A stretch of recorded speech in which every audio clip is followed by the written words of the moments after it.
All they ever see is what you got. They don't never notice what it took. We'll be shook, nigga. We don't gotta go behind the scenes. I know you niggas putting up a front door. We don't even smoke front door. 3 on the mat, niggas thought that I was done for. But I popped up, got back to it. Niggas say shit, but they not gon' do it. Sick of all the talk, so the team got fluent. To Lou first class, I flew it. Work, then I'm probably going ghost. Parties where I can't do a post, it's a trip. Drove, then we toast in the whip. She get too close, and we dip. I don't know what niggas on, but it ain't this. Young Dale of the game, bitch, I can't miss. Oh, Oh, sheesh. Shout out to I Exton. got banked like Fluent. I like that. Oh man! All right, you guys, what is up? We are back with another Line episode. first class like I'm fluent. I kind of like it. You can't get over the line, huh? I like it. What's up, chat? How are you guys doing today? I know some of you guys are probably watching the game that's going right now, but let's just address the elephant in the room. Fluent, the Lakers are done. They're out. What are you Denver's talking sent about? them home. No. No, Lakers in 8. Oh, okay.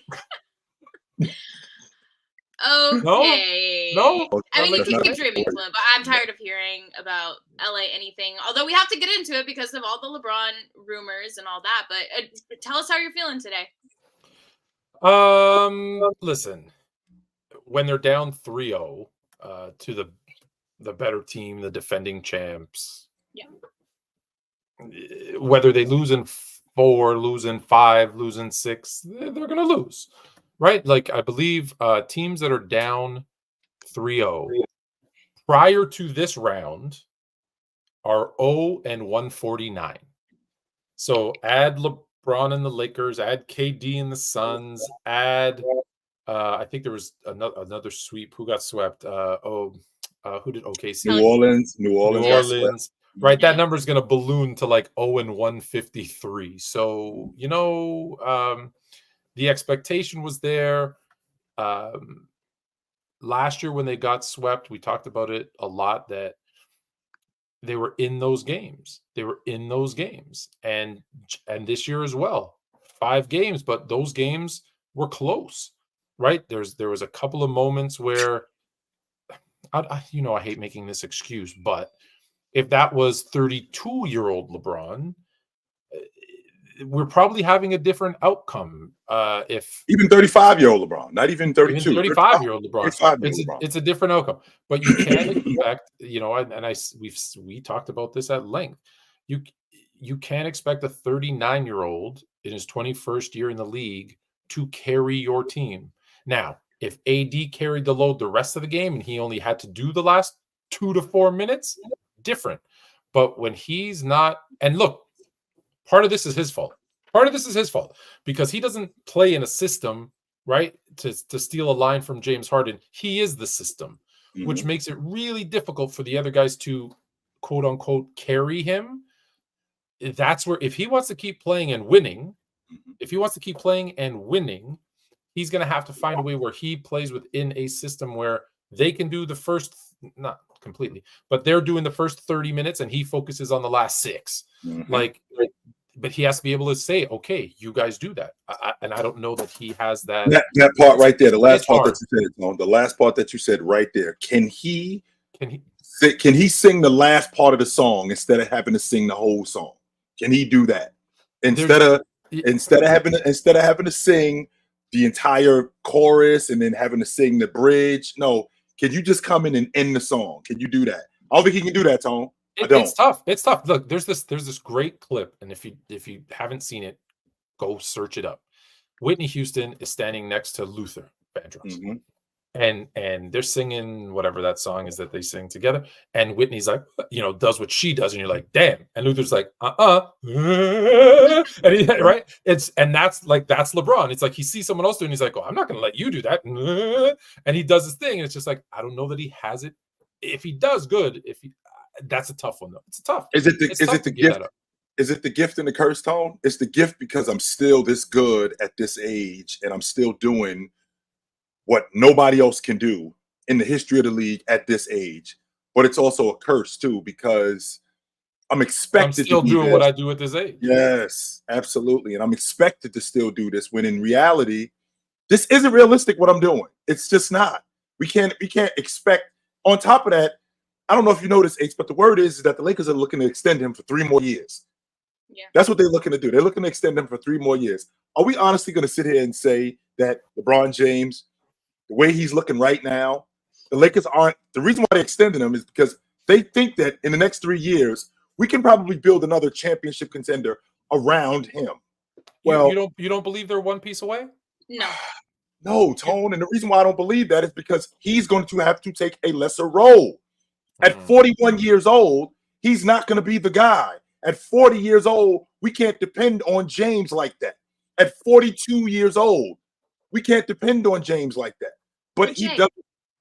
But Jay, the thing is, though, I mean, you both just said it. He is a system. So is he going to be able to take a step back and not, run the entire flow of the offense? And honestly, I think we have to give credit for once to AD. I think he played. Obviously, he kind of fell short in a couple of the second halves, but AD's been the healthiest we've seen him all season. He was consistent all, series. I mean, at least he played every game for the most part and, had an injury last night, unfortunately. But do you really think, even if they were to go out and create another super team and get another Russ or a KD or a Steph, like you name it, it was the role players that fell short. And so are they going to re-sign all of those guys? And the reason why, well, first of all, they already have. I don't know if you noticed, H, but Austin Reeves got extended earlier in the season. Not only is he extended, Ruby got extended. Anthony Davis got extended. They're looking to extend James. I think D'Lo's going to opt out of his. I think D'Lo's going to opt out of his deal. I think he's got 2 years left on his deal, and next year is the player option. I think he's going to opt out of his deal because I think he wants out of Los Angeles. I don't think he wants anything else more to do with what's going on in Los Angeles, and I don't blame him. I don't blame him because they treat him like he should be something more than what he is. D'Angelo Russell is a scorer. He's not a defender. He's not a distributor like that. He's a baller. And he's one of those guys who, when he's doing this one thing, and he's doing it really well, he's pretty difficult. But when he's not doing it, as you saw in this series, right? As you saw in this series, when he's not doing that, he's pretty useless. So when you saw him in game 1, when he goes 1 for 9, and you saw him in game 3, when he goes, I think, 0 for 7, there's a reason why the Lakers were what they were. Now, with all of that being said, this Laker team, Tone, we've already had this conversation. They're one piece away.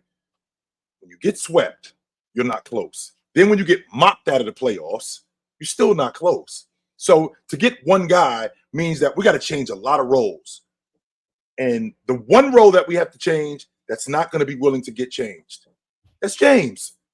James is going to have to take a lesser role.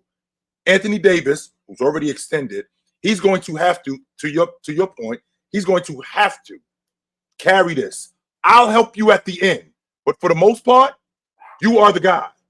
I got to step off. And we shouldn't be dependent on a 40-year-old, a 39-year-old to get us over the top. We shouldn't be dependent on that, Tone. We shouldn't have to. But hear me out. So we've already discussed this probably ad nauseum. So I'll bring it up quickly and then let it go. We all agree when there's a defensive / rebounding center next to AD, he is significantly more effective. Right. We agree on that. So now that doesn't need to be a superstar player. There are guys who can defend and rebound at the 7-footers. And, it's almost like they're growing on trees nowadays. Right. So you bring in that person. And really the only big move you need to make is bring in a perimeter defender distributor at the point and move D'Lo to the bench. Now, that's easier said than done. But I think you have a guy who's 39, 40 years old who, guess what? He shot 40+% from 3. Career high. So if he can take that role, that's the assumption, and kind of, take over when needed, and you run the offense through this, ball distributing perimeter defender through AD, we've already said that's how the Lakers are going to win. It has to go through AD. And then, last 2 minutes of the first quarter, first 2 minutes of the third quarter, last 4 minutes of the fourth quarter. Like those are really the 8 minutes that Braun really needs to be Braun. He can give you those 8 minutes. Right. It's when you ask him to give you 38 of those minutes, you're done. You're done. But we know that last 2 minutes of the first, like I said, last 2 minutes of the second. Sorry, first 2 minutes of the third. Those are the crucial part. That's all I'm asking for. That's all I'm asking for. Last 2 minutes of the first 2 minutes of the third, and last 4 minutes of the fourth. Sure. I'm good. Now, with that being said, Tone, what we have here in Anthony Davis is we got a defender who can score, very much like what Devin Booker is in Phoenix, who's a scorer who can pass. That's not his primary role. Like, he's not a distributor like that. Anthony Davis can score, but he's more of a defender than he is a scorer. With that being said, am I prepared to bet the house and completely now run my offense through Anthony Davis? I don't know how prepared I am to do that. That's number one. Number two, James, his ability to now take the back seat when Anthony Davis misses 2 or 3 shots, or whomever you decide to bring in, that number 2 guy, that other big that you were talking about, like when they had DeMarcus Cousins in New Orleans. When that guy is maybe missed a shot, made a shot, he might be a little bit inconsistent. Does James revert back to who he was? Yes, Tony does. And the reason why I do that is because for 21 years, this is who I've been. Right? So because for 21 years, this is who I've been. As for 1 year or 2 years or 3 years, even though in my advanced age, I'm still nice, I'm still on what I used to be. And James, that was evidence last night, that he's still on what he used to be, getting to the basket. Me against whomever it is. It was basically a mano-a-mano until Austin Reeves got involved in the game, which I thought was fantastic. I did think that was great, that he actually got in the game in the fourth quarter the way he did, scoring those 9 points. He did miss those couple of free throws, which was huge. But with that being said, Tone, the idea that we can still build this thing around James at the advanced age that he is, I think you asking too much. I do. No, but that's what I'm saying. I'm not building around James. What I'm doing is, and I don't know, Lois, listen, we're going to make you a deal. We're going to draft Bronny, right? Just to appease you, we're going to draft Bronny. You're going to have to take a significant pay cut, and we're going to use that money to bring in someone else who can score, who can be that first or second scorer next to AD. And not no small guy neither, Tony. Not no Donovan Mitchell, no Trey Young. No. We don't need them. No. So you know, so there's a lot of options. It's just depending on what he's willing to do. If he's like, listen, I'm LeBron, I'm a max guy. Right. Then this is what we're gonna get. We're gonna get first round exits. Right. If he says, no, you know what? I want to bring Bronny into a winning culture. I want to be, next to him as he develops. No problem. I'm gonna take 10 million, which seems ludicrous because I'll take 10 million tomorrow. I'm gonna take 10 million. 25 million is a significant pay cut for him. That's half. Yeah. Let's use that other money. Let's use that money first on this person, that person, the other. Right. Cool. There's so many opportunities because the team isn't like, if you think about it, I get it. It's Denver, but the matchup with Denver is just really bad. But if you think about it, who's the guy who can defend Jamal Murray? Who can defend Jamal Murray? We're about to find out in this next series. I think Anthony Edwards is going to give it a shot. I meant on the Lakers. Oh, on the Lakers. James a couple of years ago, but as currently, I think Gabe Vincent did a solid job at it. Yeah, he's been banged up though. But then that's my point, right? Because he won 2 of those games for him. Remember, that's why I say this was close. Jamal Murray had to have two of those games. He had to hit game winners. Yeah. And to his credit, shout out Canada, Kitchener, Ontario. What? Mm-hmm. He hit those shots, but right, those are those little things that if there was that, like I say, that perimeter guy, not D'Lo. Right. Just think about how good D'Lo would be leading the second unit off the bench with his scoring. That's a better role for him. It's a bet because you don't need him to be consistent, but it's a better role for him. Even if that's true though, number one, I'm our best long ball shooter. He's not a starter on a championship team.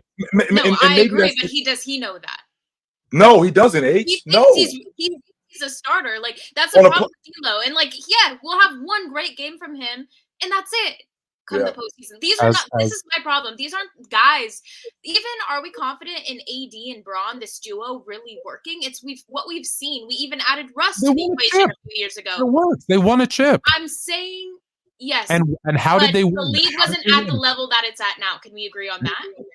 No, the team isn't on the same level. The team isn't on the same level. Look at what the team had. Hold on. Look at what the team had. First of all, about the last question, whether he knows it or not. My Jamaicans would say, "Minakir." But anyways, what did they have when they won? They had Dwight Howard, JaVale McGee, and they pushed AD to the 4 so that those two did that stuff, the rebounding, the whatever.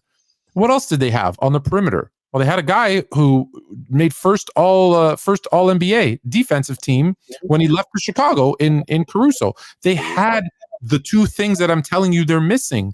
So if they just tell me if they had not Dwight and JaVale, but if even they had that version of JaVale and Dwight and a defender like Caruso, you're not telling me this series isn't going 6-7 games? But do you revamp the entire unit again? No, you don't. That's what I say, tweaks. But we've tweaked, and it seems like the guys that they're going out to get, it was like a little bit closer last season, I feel like, but I just don't think they're close. No, it was closer this year. The games were closer this year, and they won one. And they probably should have won That's two. because AD was healthy this season, though. I guess you're right. Yeah. Now, let me ask I know this is ifs and wishes and all that, whatever they say. If my grandma had a what should be my grandpa. I know all the ifs, but if Jamal misses one of those shots, it's 3-2. Like, we're talking about this is a series. Absolutely. If he misses both, we're up 3-2. Like, that's how close it is. That's how close. So that's when you say they're not. I think they are close, but that window, because he's 40, is like it's open like about this much. Well, to your point, Tone, you talked about Alex Caruso being an all-league defender. They also had another all-league defender in Danny Green. So that's the way the team was constructed on the wing. That's first. Oh yeah, Danny Green. I forgot about him. Yeah, that team. They should never. Hold on. Didn't they also have Kuzma? Yeah. Yes. Man, that team was good. That team was good. The difference in what H was just talking about, the way that this team is presently constructed, matchups are everything, H.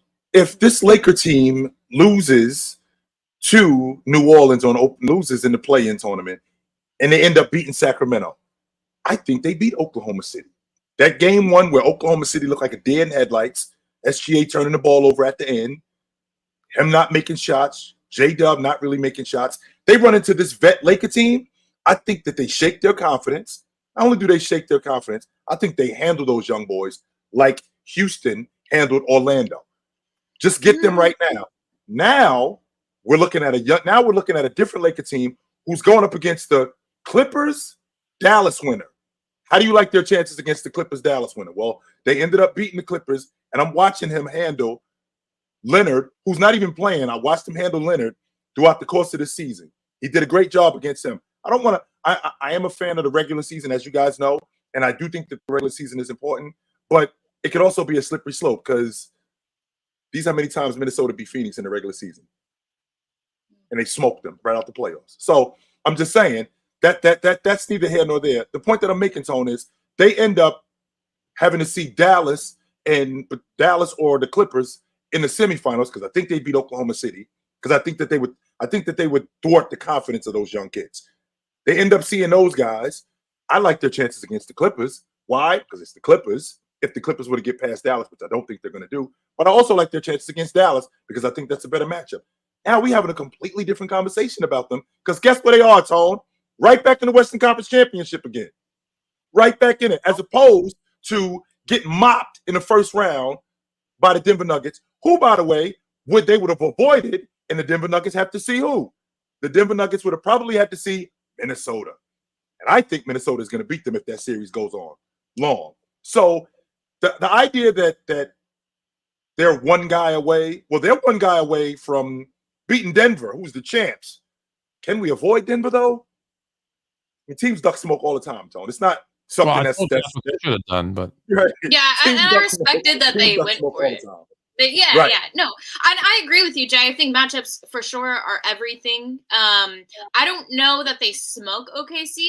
I think they could win though in the end because of the veteran experience. Although this OKC team is pretty smart. They're special, but you're right. Like Lakers continue to match up with who could possibly be a two-peat champion following this year. So I mean, it's not even. it's nothing against like LeBron or AD. I think they played really, really well, which was good to see. I'm glad they stayed healthy. But what do you do moving forward? I don't know. I think the problem, and the Lakers fell for this problem, is teams build themselves to beat another team.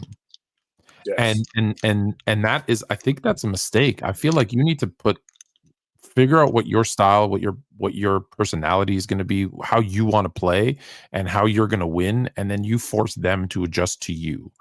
And I think that's the problem that I think the Lakers have had of recently, is they felt like we have AD, we have Braun, we can just throw anybody around them and figure it out. No and identity, you can't do that. But Tone, hasn't that been the story of the world? The Bulls, for example, the Bulls, the way that they were constructed, we got to get by Detroit. Detroit, the way that they were constructed, we got to get past Boston. Your Lakers, when you were growing up, how were they constructed? They weren't concerned with Denver. They weren't really thinking about Seattle. We got to beat the Boston Celtics. That's the way that they were constructed. So when you're moving forward, this Bulls team in the 90s, they were constructed, not only them, but Indiana was constructed to beat the Bulls. The Trailblazers. Yeah. All of these teams were constructed to beat the champ, because this is a copycat league. The Lakers beat the Celtics, and what happened when they faced the 76ers? They got swept. So that's the problem. They got swept right out the playoffs. But more times than not, they're kind of looking past those other teams. This is the team that we need to deal with. This is the team that we're trying to get past. Everybody in the Western Conference, Oklahoma City, they were trying to get past your boys, H. They wasn't thinking about anybody else in the Western Conference. They weren't thinking about the Lakers, right? They weren't thinking about any of those other teams in the Western Conference. They were thinking about the Warriors. How do we get past the Warriors? And everybody, they weren't thinking about Houston, right? They weren't thinking about the Trailblazers. They weren't thinking about any of those other teams. They were thinking about the Lakers. So that's kind of the story of the world when you're talking about teams putting crews together to beat another crew. This Laker team was put together to try to get past Denver. And they figured, okay, last season we got smoked, but we got this crew together late in the season. We went on a run. Let's run it back. We're going to get a training camp together, which is what D'Angelo Russell said. Wait till we get a training camp together, which they did, and they ended up in the play-in tournament. That's where they ended up. They ended up in the play-in tournament, and they ended up having to see Denver in the first round, and they ended up getting smoked again. I think this is different if they play in it. I think it's different if they play in somebody else and they get a different matchup. Isn't it an indicator, though, that Braun's been in the play-in how many times over the past 5 years? He's not in the play-in. Stop it.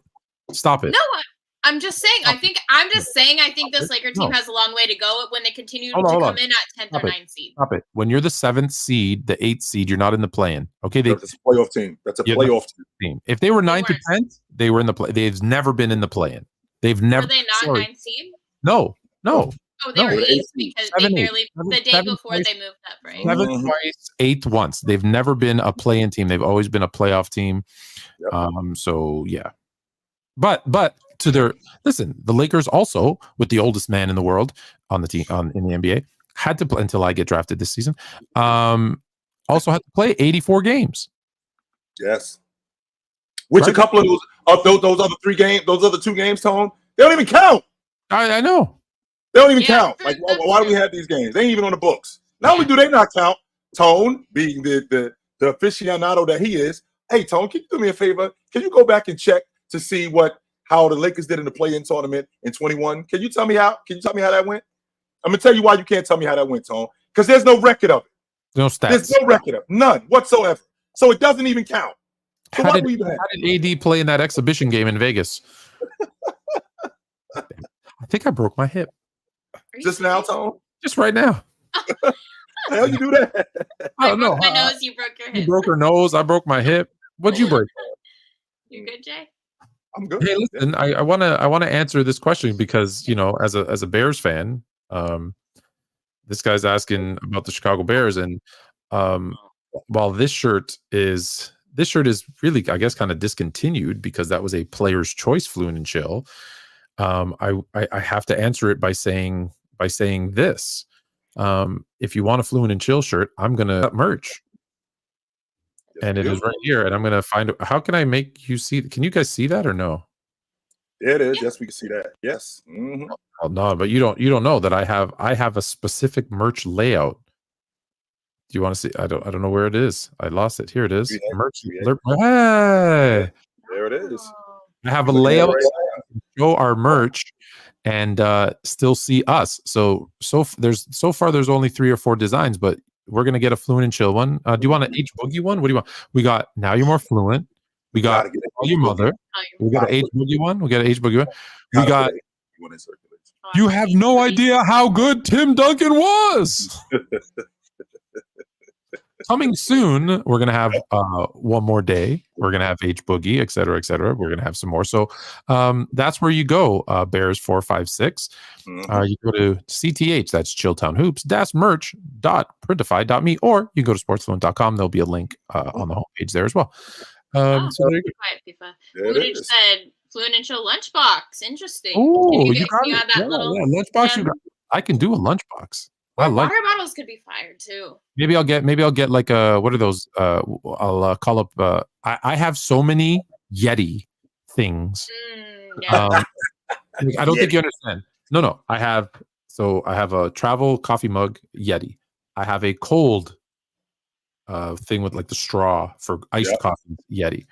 My son and daughter both have Yeti water bottles. Not one. No. They have the regular size that they take to school, and then the jumbo when they go to, go to dance, or when my son goes to basketball, baseball, whatever. My wife has a couple. Even I have a lunchbox. It's a Yeti lunchbox. So you know what, Yeti, we're gonna Fluent and Chill are gonna team up with Yeti. Yes. Okay, Fluent. Well, we can come back to that, but you want a Yeti lunchbox? Since we on the subject of getting fired, since we on that subject, since you brought that up, ladies and gentlemen, boys and girls at home, we have our daily Tony Tone, young Tony Tone coming in effect. So and unmute me. Don't mute me. Did you mute me?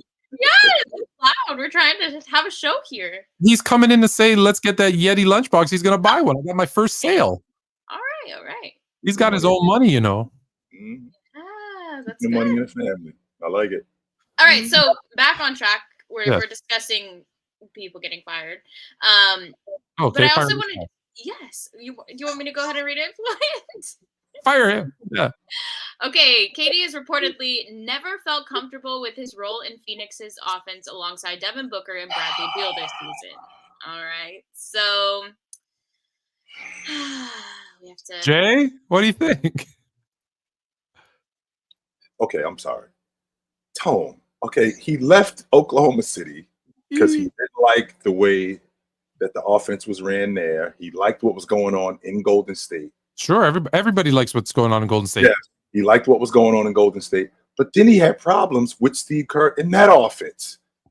Then he moves on to Brooklyn, and he gets to Brooklyn, and they're essentially, you got James Harden at the lead guard, and they're running the offense through him. How's that going? It's not going very well. They end up getting swept out of the playoffs.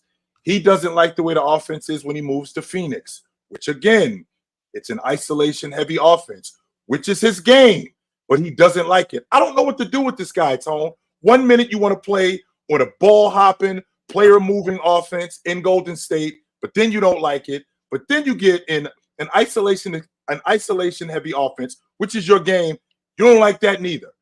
Which one is it with this guy? I can't figure it out for the life of me. Now, what I don't want to do, which I just did, I don't want to go off the deep end with KD. Did KD actually say that? Because if good point. Did he actually say that? Because like I said, I don't want to go off the one of his burners.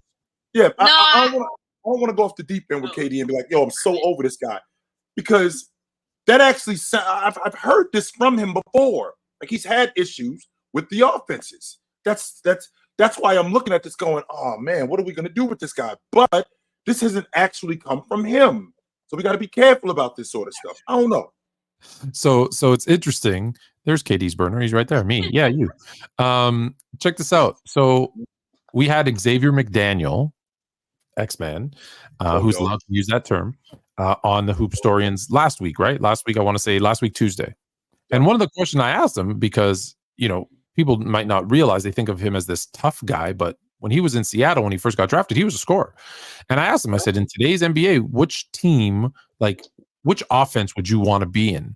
right away his first answer was the Warriors. So the fact that anyone complains about being in the Warriors offense is crazy to me. But I thought we would play a little game if that's true. If KD said he didn't like the Phoenix offense, if he's on the move again, which uniform best suits Kevin Durant? We've got the New York Knicks. We got Golden State, so back to Golden State. Of course, we know that he likes going to teams that just beat him, so the Wolves just swept him, so maybe he wants to go to Minnesota. Who, by the way, you throw KD in there with Cat and Gobert and Ant. I'm liking that. That's a championship team right there. Is it going back to the Thunder or LA? That he looks good in yellow. Not gonna lie. There's only one right answer, guys. There's only one right answer, and that's Golden State. He's coming home. Him and Steph are gonna finish it off, get that 5th championship, and time to retire. Okay, so let's rewind real quickly. So the team in the middle. Okay, I want to make sure you guys are clear. He's still got 2 more years left on his deal. So what do you think Minnesota's going to have to give up to get him? It's not going to be a bucket of extra crispy and a 6-pack. I can tell you that right now. Mike Conley and draft picks. Nope, not doing that. Actually, they might have to though. What do you say for a piece of chicken and a basket of a bucket of extra crispy and a 6-pack? No, H. We're not entertaining KD. Even though KD, with the way that offense is in Minnesota, it's not really conducive to his game. So that doesn't work.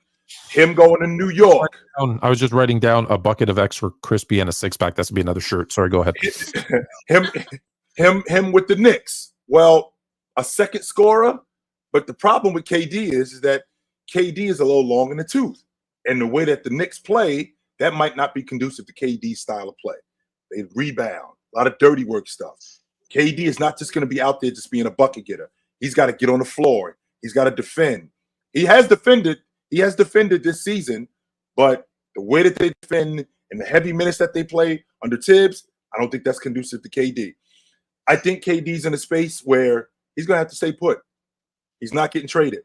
No, he's not. I doubt very seriously that he's getting traded. Something's got to give, though, in Phoenix, right? Like, no offense, the Beal, we're not getting swept. You got swept. Booker, I'm going to be a point guard. You can't be a point guard. And KD experiment. It failed. Yes. So ridiculous. Not just failed. Ridiculous failure.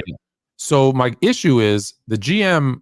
My understanding is he not the son of Beal's agent? That's how he got there in the first place. He's either the son or the dad, right? I didn't know that. Yeah, he's the son. He's the son. But if we're talking basketball, and I don't know who's going to take him, but you need to move Beal. That's the odd man out and find a point guard. This team went without a point guard. You need to move Beal, and clearly they need some depth, but that's a different conversation. But they have $150 million wrapped up in those 3 guys next season. Just next season alone. That's not their complete contracts. Just next season alone. And to your point, Tone, that's the salary cap. Yes, we can't really sign anybody. We can't because whoever we sign, the next person we sign, we're over the salary cap. And to your point, Tone, so we're clear, H. Bradley Beal for the next 3 years, he's on the books for 50, 54, and 57 million. I don't know what you're thinking, which is what I've said the entire time. Now, Tone wants to get a lead guard. Yes, yes, it is. Tone wants to get a lead guard in Phoenix. Well, if we get a lead guard, but we still doing the same thing we're doing offensively, that's not going to work, Tone. We got to change the offense. But that's not going to work neither. And you know why? Because KD already said, he didn't say this, but he already had trouble with the ball moving. He already had trouble with people moving. So what are we going to do about KD?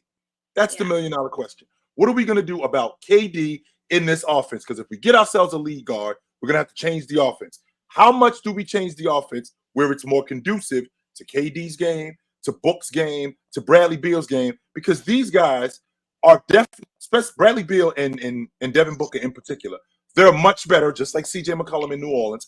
They're much better off the basketball than they are on it. So because of that, if we get a lead guard in here, we have to change the offense. It can't just be down screens, curl cuts, shots, down screen, isolation, KD, or ball screen and go. No, we have to get some sort of continuity on offense. We got to get some. If we're going to do that, Tone, that also means that we got to do something about the coach.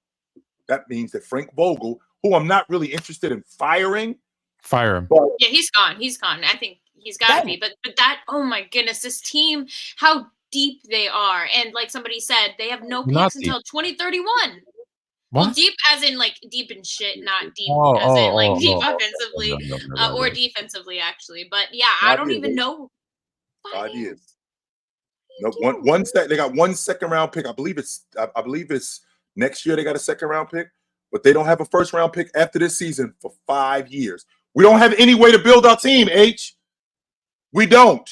We don't have any way. The only way that we're going to build our team is through trades. That's it. And in the words of my man Tone, for the rest of the league, F you. We ain't helping you. We not. Is Klay Thompson a son? Even this year, they did help them. Even this year, though. Yeah, you're right. They did. Right. The fact that they had that dude from Milwaukee, Grayson Allen, other those pieces, they got that. They got into that. They were the third team involved. Your favorite thing, and they helped them, and they shouldn't have, because how? Okay, let me ask you this: with the exception of the when KD joined the Warriors. No, but even then, they were the second-ranked defense in the league.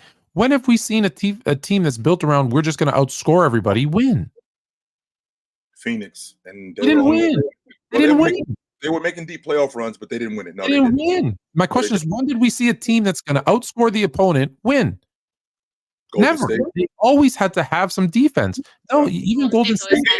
Your point, Tone, is primarily offense, is what you're saying. If your team is built primarily offensively, I can get with that. Like the Indiana Pacers, when your team is built like the 7-second Rockets, when your team was built like the Steve Nash, Amari Stoudemire Suns, those teams win in the regular season.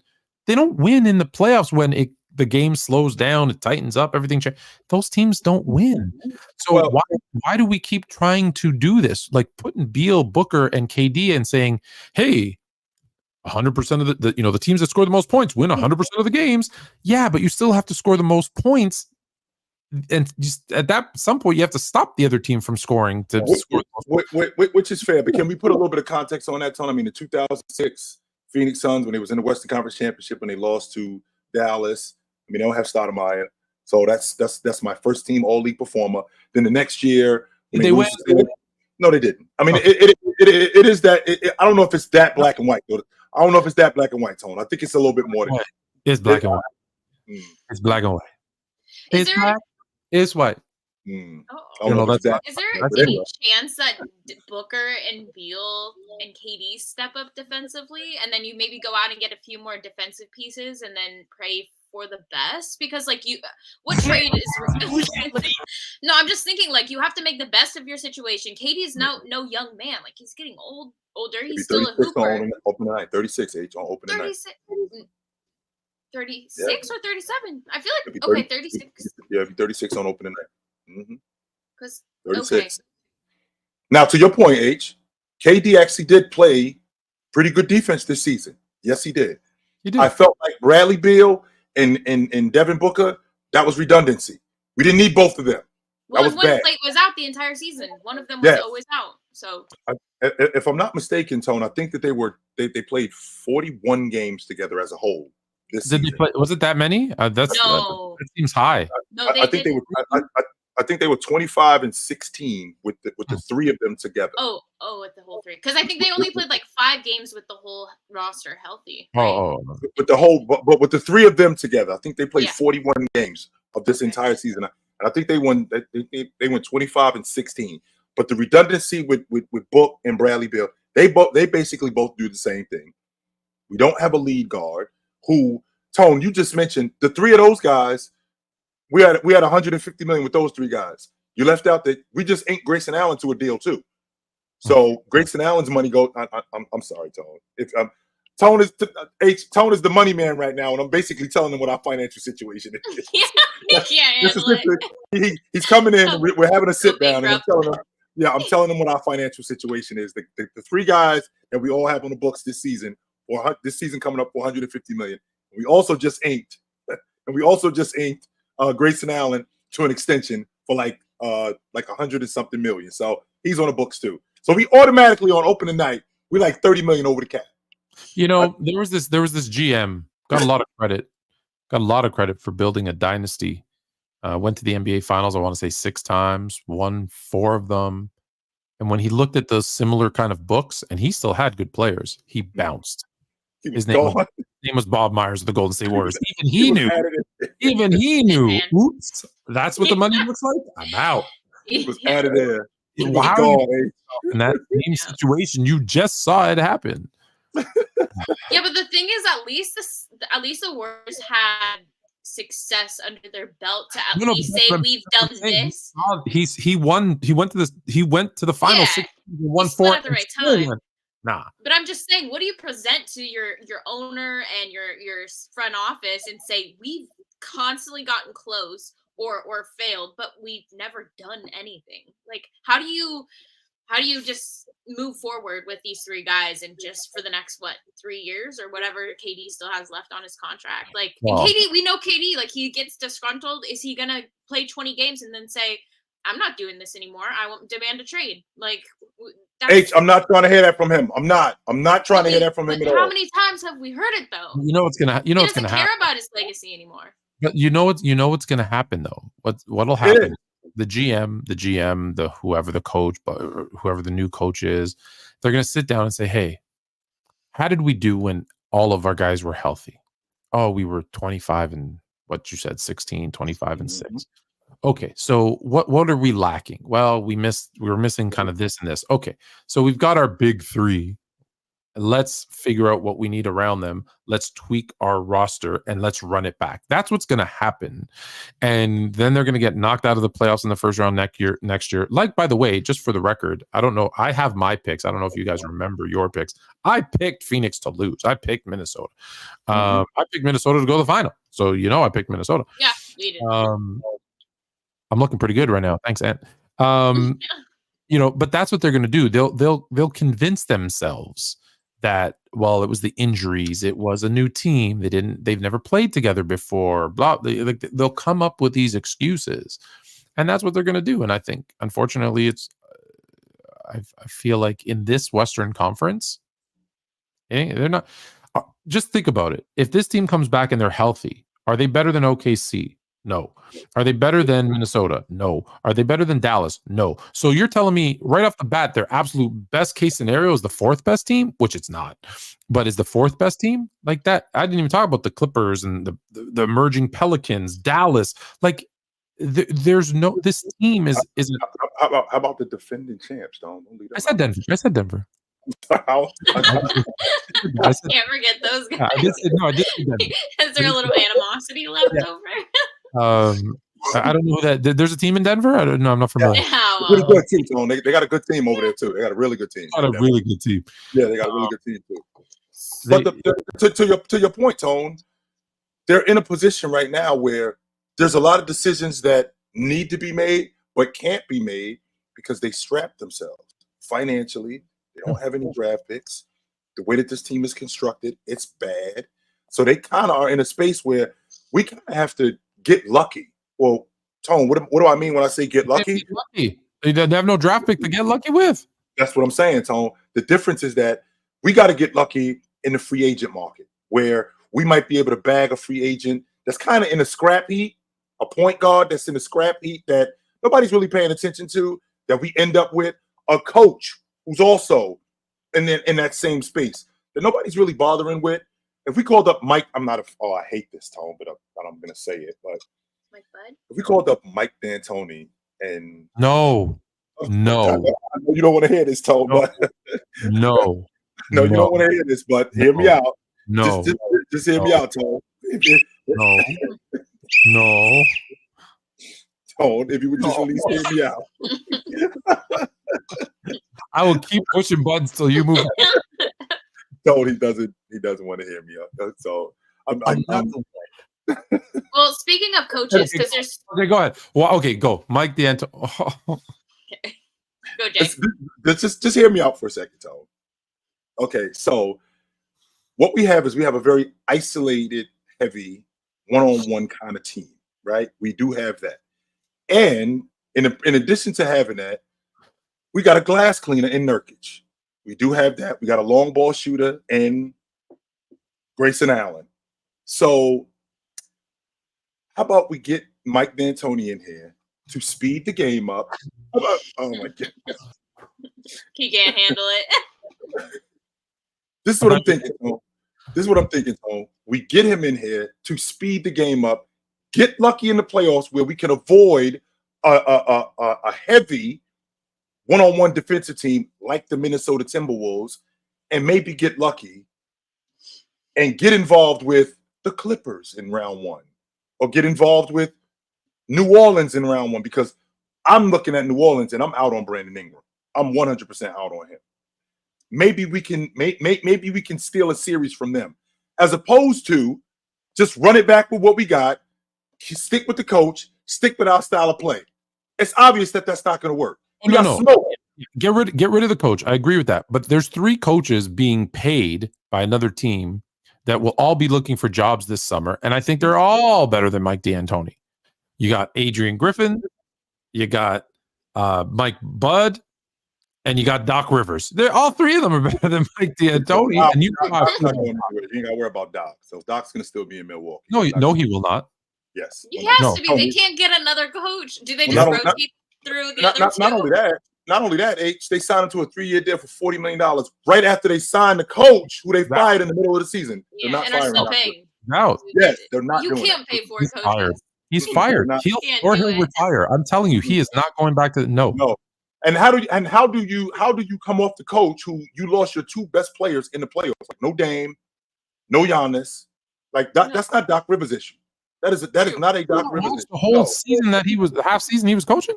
Well, here's the problem though, Tone. Like we got him in the middle of the season, and you and I both agreed that the way this whole thing happened, it stunk to high heaven. We all know that. But to actually get Tone, you're a business guy. And what have you always told me? When you fail fast. Quick. Fail fast. Here's the difference, though. We already did that. That's why they got rid of Adrian Griffin. That's the problem. They didn't fail. They didn't fail with Adrian Griffin. They didn't fail with Adrian Griffin. They didn't fail with Doc either. And I think they'd rather yes, they did. They did fail with Doc. This isn't a failure based on Doc. I mean, it wasn't it's not? great. It's not? No, we don't know what they'd be doing right now. I mean, did they get better with Doc? Well, first of all, Doc didn't have them the whole season. Did they get better or did they get worse? Well, Adrian wasn't bad to begin with, though. They were 500. They were 500, Tone. Now, wait a minute. Now, wait a minute, Tone. We got to put some context on this. We got to put some context on this. Don't just make it sound like that they just got worse just off the strength of Doc Rivers. Like, let's not leave out the fact that Milwaukee had the easiest schedule in the NBA the first half of the season. Let's not leave that out, Tone. It's very important. They had one of the toughest schedules in the second half of the season. That's number one. Number two, the way that roster is constructed, defensively, they can't stop anybody. They have one. I think they were in the bottom 10 this year in defense. That's not a Doc Rivers issue. That's the way the roster is constructed. Why do you think Coach Griffin was yelling at them so much? Why do you think they didn't like him? The second you let the inmates run the asylum, it gets nuts. That's what happened. It's true. That is true. It gets bonkers. But and here I do want to say, because we see all the time that the media goes out and like hunts for these little quotes and then puts them, like the KD one, they put them on this graphic and and they did that with Dame and said, oh, he's not happy here. Oh, Dame is disgruntled with the new coach or whatever. He wasn't happy. He was lonely. Which was going on. He was lonely. But now he's dating what's her face, Sweetie or whatever. So he's Mr. Lonely. Listen, let me tell you something. If you are, let's say you were in a relationship, okay? You're in a relationship. Yep. Haley or Jay, your woman, says to you, hey, now Jay, imagine you live in Portland. Haley, not a stretch for you. So you're living in Portland, and your man, your lady, whatever, comes to you and says, hey, I'm taking you on a vacation, taking you on a trip. Oh, where are we going? Pack your shorts, pack your t-shirts. We're going to Miami, baby. You get on the plane, you jump in, and you land in Milwaukee. What are we doing here? You're not happy. Get me out of here. You're not happy. You're not.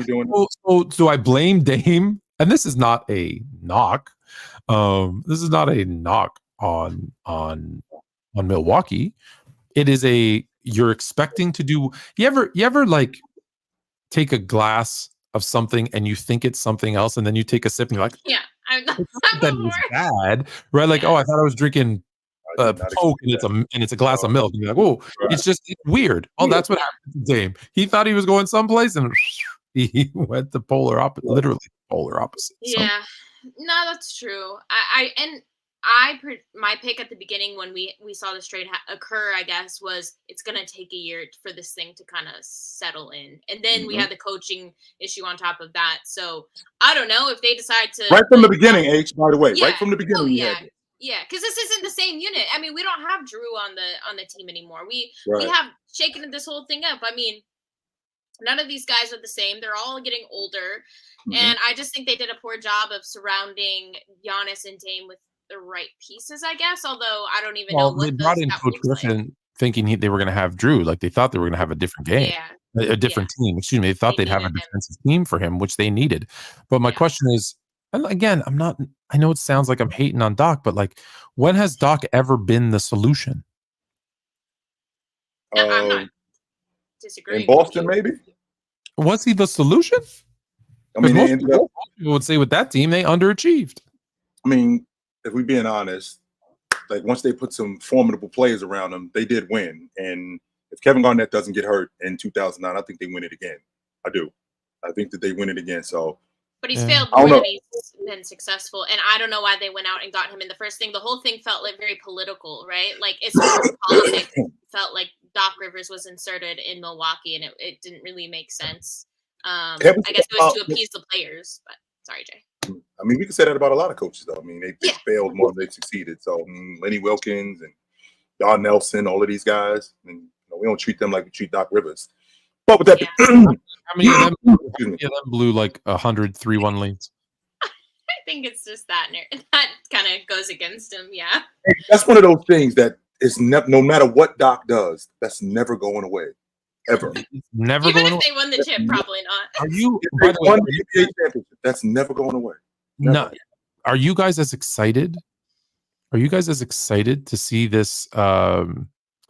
This Clippers, Donald Sterling. I am charged to see that, Tone. I've seen some of it. Lawrence Fishburne playing Doc Rivers. Yeah, that was a crazy cast. Yeah, I can't wait to see that. I can't wait. It looks funny for sure. Well, I'm waiting. I haven't watched any of it. I want to wait. Just watch it all. To give you some context, Tone, and we had him on here. My good buddy Terry played for the Clippers. Yeah, he couldn't stand the sight of Donald Sterling. He couldn't stand that. Oh, he hated every bit of playing for that dude. Oh, he hated it. We should get him on here and well, I don't know if he'd be comfortable watching it or if he's gonna watch it. But if that's all I can't tell you everything, but I can tell you he hated it. Tone. He did. Yes. I'm not surprised. Yes, he hated it. Yeah, and listen, that doesn't mean you can't win, right? Like we saw what happened sadly with Jerry Krause in Chicago when he got booed, but a lot of those boos were the fact that Pippen and Jordan were public about their hatred for him. Now, granted, he was the GM, but they didn't like the owner, really, Jerry Reinsdorf, that much either.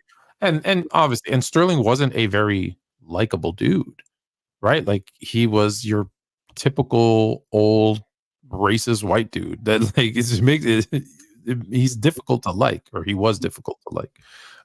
So yeah, I'm not surprised Terry was like, whatever about him. Yeah. Well, now we can air it out. That's the beauty of podcasts. If you want to, tell them we can come on. But hey, listen, the one thing I got to say about the Chilltown Network, if you watch our shows, the Hoopstorians, Hoop Social, obviously Fluent Chill, we are the choice of players. We've had more players on in the last 5 weeks than a lot of other networks have in their whole entire lifespan. Just saying, and more coming. By the way, yes, I won't tell you who, but there's some good ones on the way. Amazing. And speaking of coaches, just while we're on it, you guys saw what happened to Coach Finch? Yeah. Oh. Yeah, that was so. But I saw the photos of Ant and Kat going and say hi. But I'm wondering. No, the whole team was circled around him in the training room. Oh, all of them were in there, which just shows you. Ride or die. Yeah, that's a good thing. The other thing though was he was doing an interview and giving all the praise to his players and stuff and I was like, man, he seems like a real likable dude, like a guy that you'd want to play for. So that's in this era of like you need players coach. That term. Player league, 100%. It's a player league. So yeah, you need coaches like that. You definitely do. Oh, you guys thought? Oh, sorry, go Jay. And with that being said, H, what is the likelihood that I'm gonna run into my coach and screw him up and tear his knee up? Whatever happened? Well, that's what I was gonna say. Have you ever seen that? I'm watching this and I'm visibly upset because I'm like, yo, we trying to win a championship here. Our big guy in CAD screws up his meniscus. We lose him for almost 2 months. We get him back. He looks sharp. And now this. No, you want your coach to be hurt.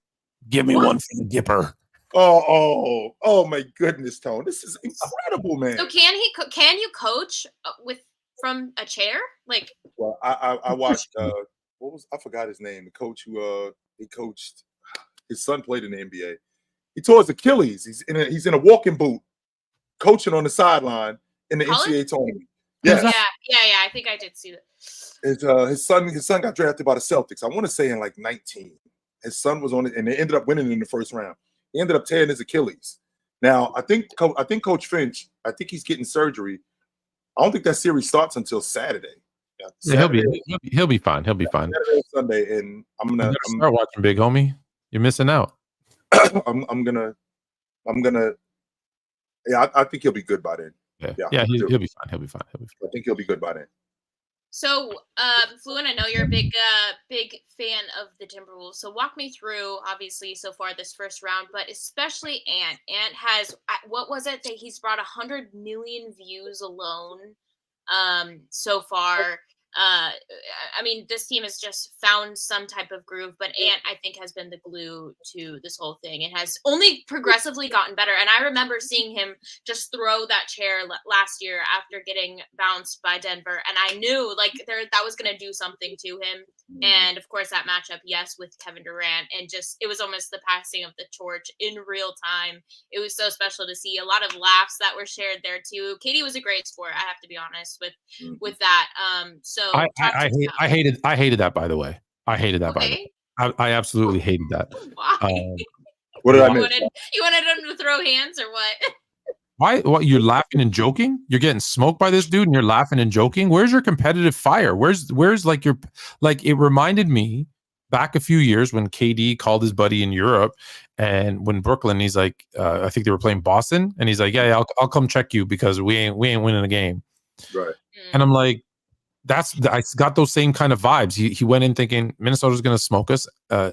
Ant's a better overall player than I am today, and sure. And then let's just have fun. Like he went to LA Fitness and he was shooting around with his buddy. Like no, absolutely not. Now, at the end, shake their hands, be respectful, whatever. Cool. Pass the torch, as you said. While you're playing games, nah. I ain't even like that in my Friday night men's league.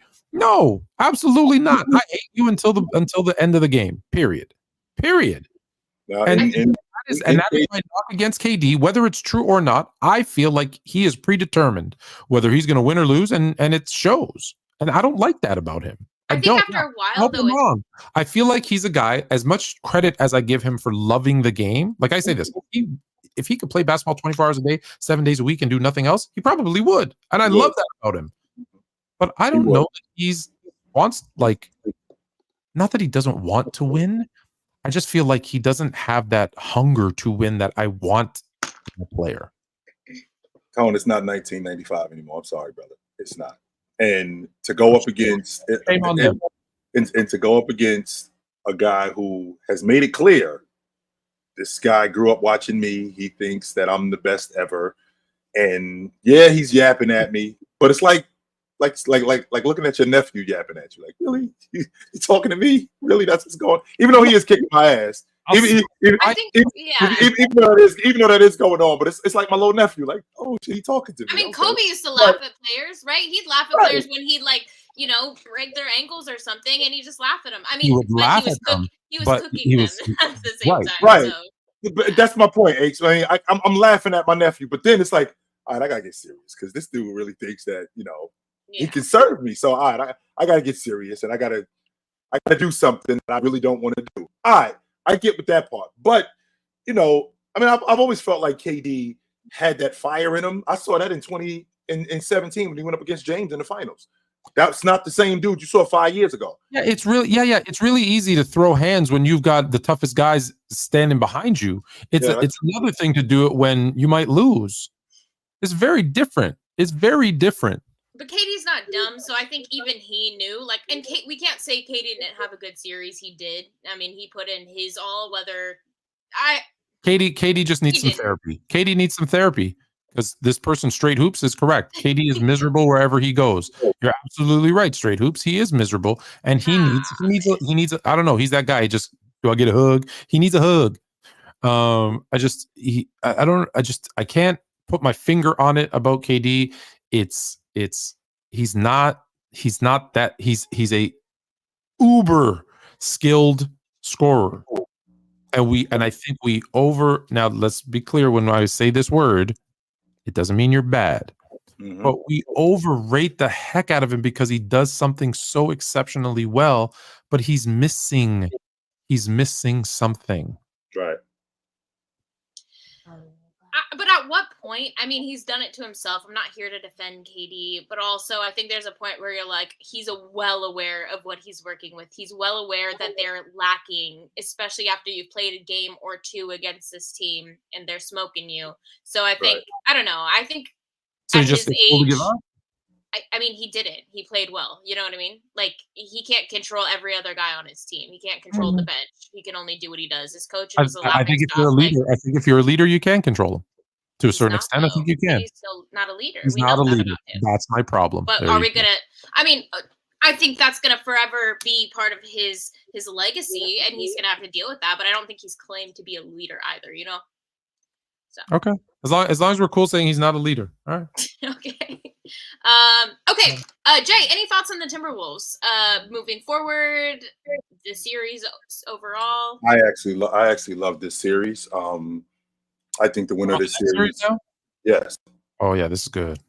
I love this series, H. I think the winner of this series represents the Western Conference in the NBA Finals. I think that this series is tailor-made for the NBA. I feel like the Denver Nuggets, as we all know, they go as Joker goes. As good as Jamal Murray is, he's even better with Joker. Aaron Gordon playing around the rim, that's choreographed with him and Joker. KCP knocking down the long ball.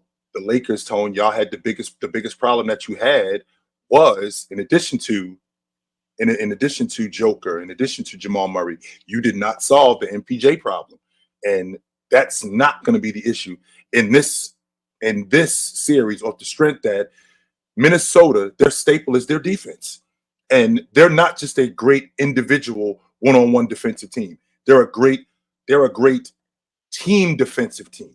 And I think that with all of that being said, I think this matchup for them is great because I feel like MPJ, that problem is going to be solved by both Cat and Naz Reid, or Naz Reid and Jaden McDaniels, not Cat, I'm sorry, Jaden McDaniels and Anthony Edwards. I think that they're going to find him in transition. I think they're going to limit his touches when they get in the half court. There's going to be a lot of communication, a lot of talking, a lot of keeping the ball away from him, finding him in transition.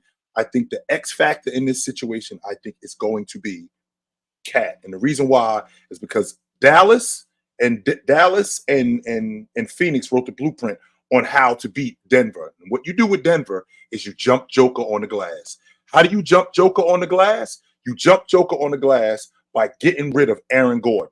How do you get rid of Aaron Gordon? Well, you bring Cat away from the basket. He stretches the defense. With him stretching the defense, whenever he shoots, now we gang rebound against Joker. We're bigger than those guys. Same thing on the defensive end. We gang rebound against Joker, bringing all of those guys away from the basket, and we actually increase our chances, our second chance points, and limit their second chance points. When you do that, I think that we're going to have a great series. I'll tell you one thing, Tone. If Denver's going to win this series, they got to get rid of them dudes early, because the longer this series lasts, I think that's in Minnesota's favor, because I feel like that defense is going to pound on them and it's going to wear them down. Jamal Murray is already beat up. KCP's got an ankle injury, and I feel like the longer this series lasts, the more that's going to wear on them. And I feel like if this series goes 6-7, I like Minnesota. So it's interesting that you said that because you had said earlier that you think whoever wins this series is going to the Western Conference Finals. NBA Finals. Oh, okay. Well, I'm going to take it a step further. I think whoever wins this series wins the NBA championship, regardless of who they play. We'll get okay. Regardless of who they play out of the East. I don't care if they play the East All-Stars. I'm picking whoever wins this series to win the NBA championship. That being said, I know it's easy to pick this guy that I'm about to pick because he's the best player on the team. But I don't think Cat is going to be the X factor in this sense. I agree with what you said. Bringing Aaron Gordon out, it's going to help them rebounding 100%. But I think Aaron Gordon is athletic enough to guard him out on the perimeter. I think what you said at the tail end is going to be the question mark, because who's going to guard Ant? I don't think anyone can. So if you're going to expect Jamal Murray and or KCP to score with him, that's where I think Minnesota can really take an advantage, because you've got to hurt Jamal Murray, putting up shots, trying to keep pace because he can't defend Ant. So he's going to try to keep pace with him offensively. That works in their favor, because when he misses, especially when he falls in love with the three, he misses long, because that's what 3-pointers do. They get out in transition. Forget it. If you give Minnesota with their defense and easy transition buckets, you're not going to beat them. It's still a 6-7 game series. But that's where I think it's going to be the key. If Ant just continues his ascension, as we've been seeing from year 1, year 2, year 3, this is why I picked Minnesota to be in the NBA Finals at the beginning of this playoffs. I'm sticking to it because I think we're seeing in real time, which is crazy, the face of the NBA. I think we're seeing him kind of. Have you ever seen? There's this meme where like Homer Simpson comes out from the bushes, right? I think we're seeing Ant coming out of the bushes, just like I think he is going to be. He's everything that the NBA loves. That the NBA, I'll say it again, that the NBA loves in a face of the league. Now, we're in a great position where there can be 10 different faces, but he is everything. He's American. We love that. You don't have to say anything else, Tone. You can start and stop right there. Start and stop it right there. End it right there, but keep going. I'll give you 2 more. And I have 7, but I'll give you 3. So he's American. Okay, he has an exciting play style because he's got hops, he can jump, he's fast paced, right? He can do everything on both ends of the court, and he's got a good smile. He's got that like $1 million smile. He does. Well, that's the guy that you can put on a Gatorade commercial, on a Nike commercial, and you're like, and he's funny. Like, his personality and his interviews are hilarious. He has a personality. We've seen him act. We've seen him act as the bad guy, and it was tough to believe because you're like, oh, he looks too nice, but you're like, oh, he's a silent. He's gonna kill you. He's a really good actor. Yeah, he's got that personality. So you add in, he's got the game to back it up, and the style of play that's fun to watch. And he's right. I hate to say it, but he's American. He's right. He speaks really well spoken. Blah blah. He's all those things that, hey, we're gonna put him out in the forefront, and all he needs, the last missing piece, because the most important, is the winning. And so I think this could be their coming out party, especially if they beat Denver. So just imagine, right? We sweep Phoenix. KD, big superstar, not really. We beat Phoenix and the fake superstar. We beat the defending champs. Then who are they going to have? OKC, probably, right? We're going to beat the other young guy, or I don't know who is, maybe whoever it's going to be. They'll beat the Dallas. They'll see. This will be their toughest round. Whoever they play, they're going to beat. Yeah, I think so too, Jay. I think Dallas is going to come out. And if he then goes into the NBA Finals and they find a way to most likely beat Boston. Right, we say, which is also to your point, Tone, a dream for Adam Silver, because guess what I have? I got 2 American faces in the NBA Finals. Oh man! Not only do I have 1, I got 2 American faces in the finals. And to your point, Tone, 1 charismatic, he's a good-looking dude. Jason Tatum is a good-looking dude. We got to put these people on television. They're very personable, and that helps for TV so much. I'm not great that it's Minnesota. It's not great that it's Minnesota, but it is a good story though. One of the most storied franchise ever in Boston, the team that's never been there. Hey, the team that has never made it. Finally, their savior. and narrative. taking them to the promised land. Like there are so many good storylines, man. Like it just not that it's. And I think about this Minnesota team, like we just talked about with Denver, and with Denver's the plus side of Denver having Joker, Jamal Murray and Joker. As long as the game's close, when they got that 2-man game going, it's pretty difficult to deal with. It's almost impossible to deal with. I see soon as when they got to the end, when Jamal Murray had the ball, Tone, I almost felt like in '98 when Jordan stole the ball from Malone, like I almost knew what was about to happen. I was like, I think he's going to score. I do not think he's going to score. I think he's going to score. So with those two guys, Joker, the playmaking that he has, I think that's so crucial to Denver. However, Denver's got a rotation issue. Minnesota, on the other hand, does not. Minnesota got 9 guys.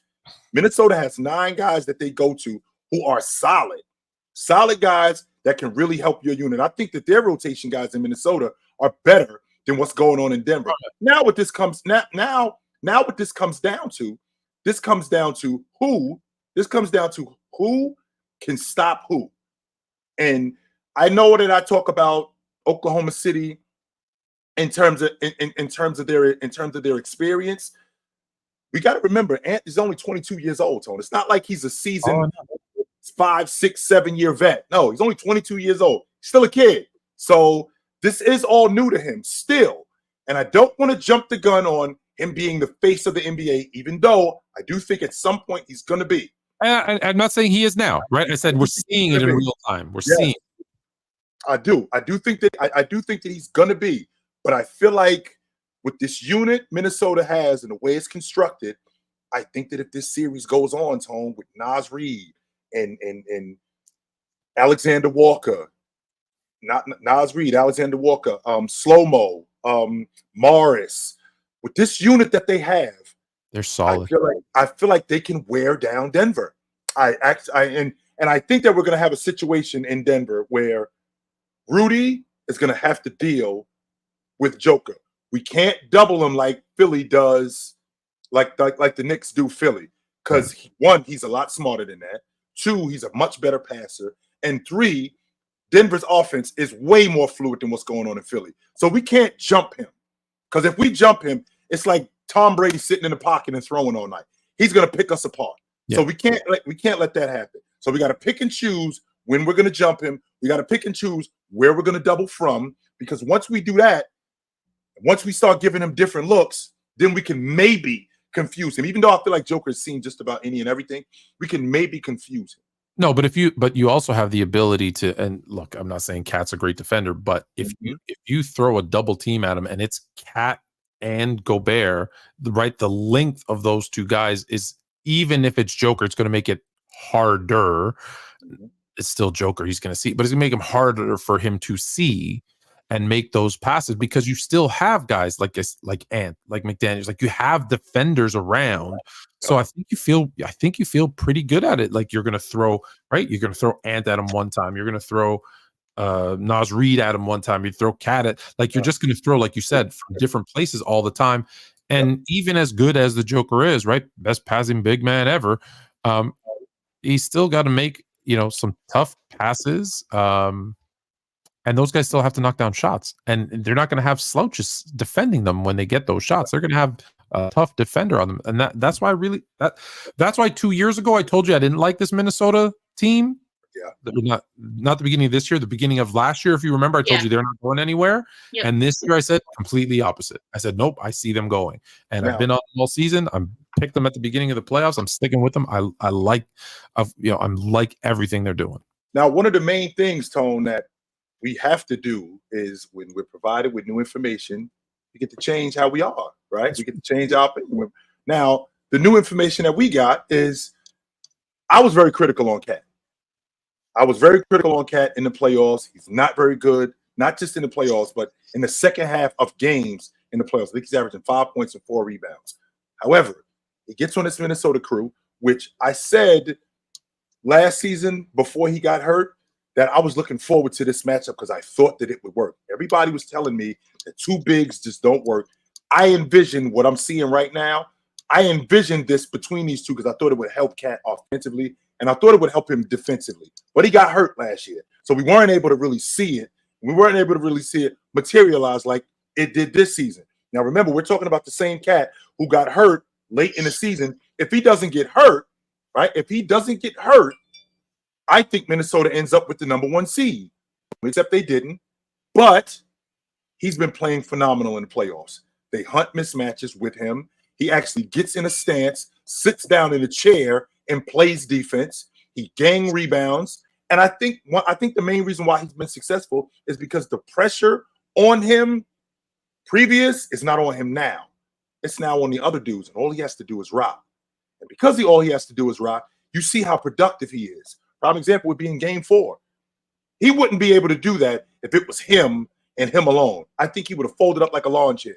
But because he's got those other guys running with him, to your point, Tone, if I'm running with two or three of the biggest guys in the yard, stick my chest out a little bit more. I might walk a little bit faster. If Mike Tyson and John Jones are walking behind me, I feel a little bit more confident.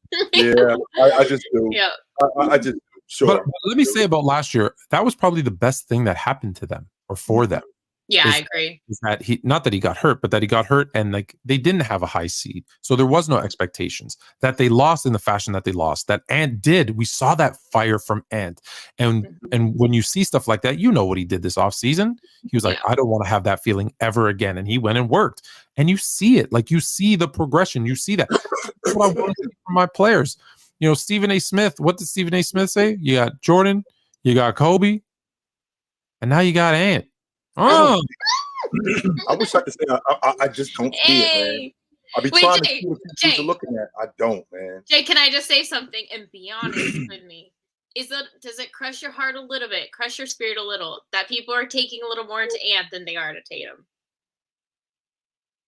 No, and the reason why is because one, that's what you do with the new young guy. That's basically what you do. They probably would have been doing this with Tatum more if he played in Portland and Portland was better. But the fact that he plays in Boston, there's this natural hatred for Boston.